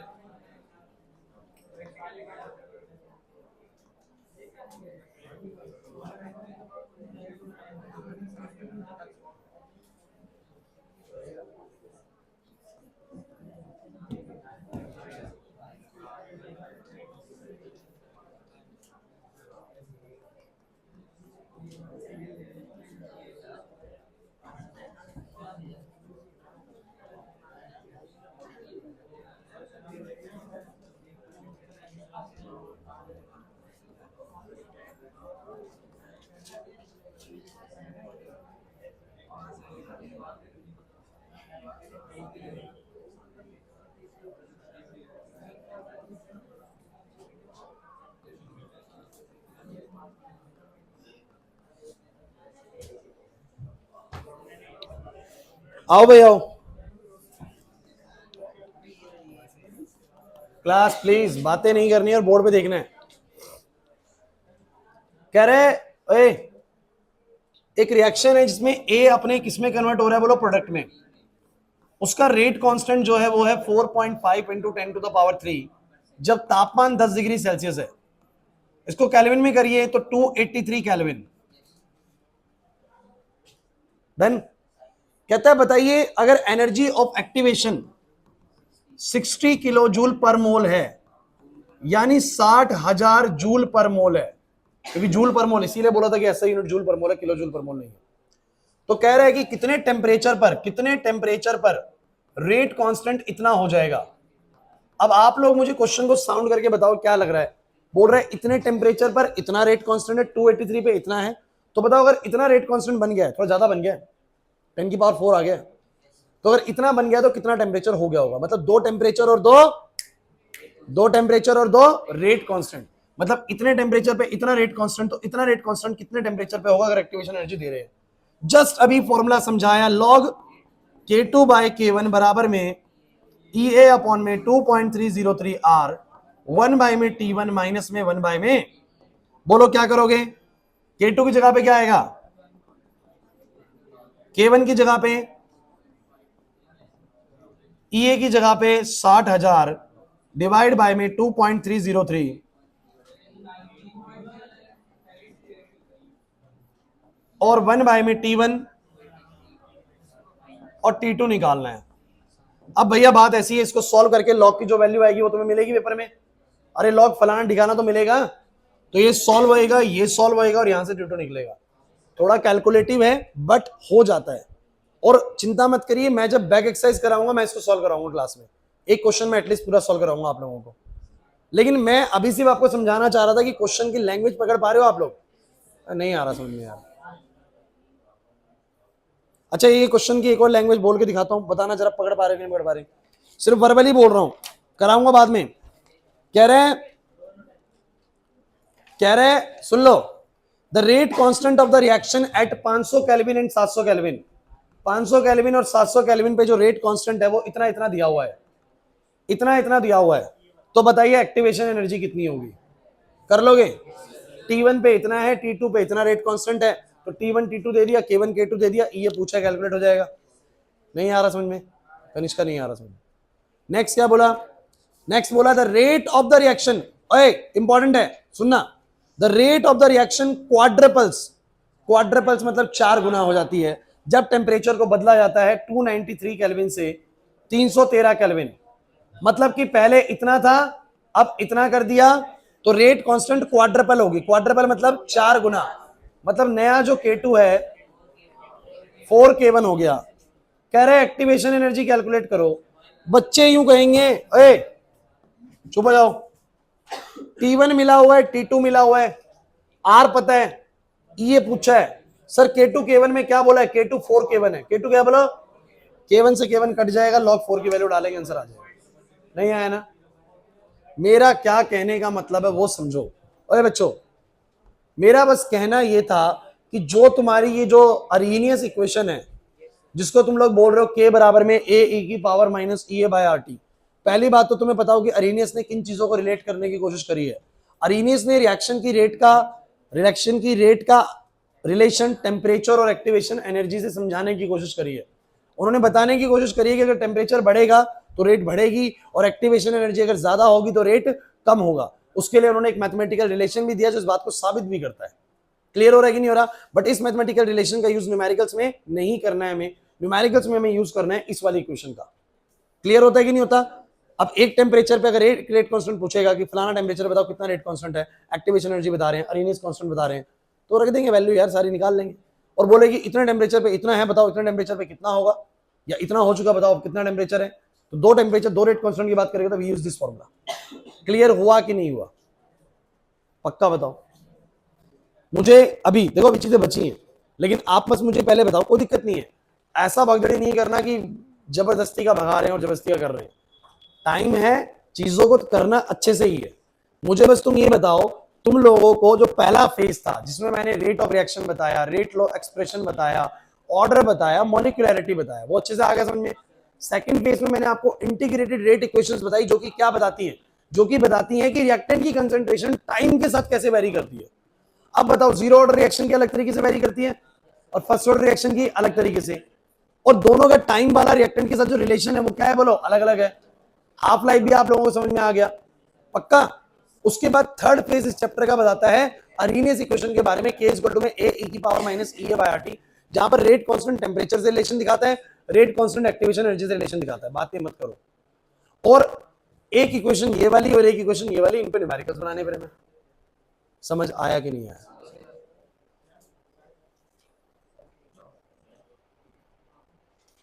क्या हो गया, ट्यूशन नहीं है? ट्यूशन स्लोप, स्लोप को निकालना वो अभी मैंने बताया नहीं है, वो मैं भी कराऊंगा। अभी मैंने बोला ना, चीजें बच गई, जैसे ग्राफ बचा हुआ है अभी, इसके बाद का भी ग्राफ बचा हुआ है। अभी नहीं करना कुछ भी ऐसा, मैं बताऊंगा जब ग्राफिकल चीजें कराऊंगा, वो भी होनी है नेक्स्ट क्लास के अंदर, तो होएगा वाला चीज। खत्म नहीं हुआ है, थोड़ा और कराऊं भी या नेक्स्ट में करोगे? नेक्स्ट में करोगे? लेकिन सुनो, अरे सुनो भाई, कोई नहीं, मैं नेक्स्ट में करा दूंगा, मेरे को ऐसा कोई दिक्कत नहीं है।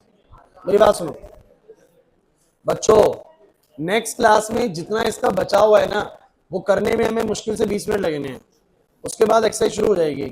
तो अपने साथ सभी बच्चे एनसीईआरटी की बुक कैरी करेंगे, सभी कैरी करेंगे, क्योंकि बैक एक्सरसाइज कराऊंगा तो मुझे सबके पास बुक चाहिए कि मैं बोलूं और आप क्वेश्चन रीड कर रहे हो हैं। नहीं तो मर्ज कर देंगे तीनों को, लगभग तो हो गया चक्कर। ओ भाई नहीं आएगा समझ में? एनसीईआरटी की एक्सरसाइज वैल्यू नहीं मतलब, तो पेपर में आती है, पेपर में आती है। ओए बच्चों सुनो मेरी बात, एक बार वीडियो बंद कर दियो भाई सचिन भाई, क्लास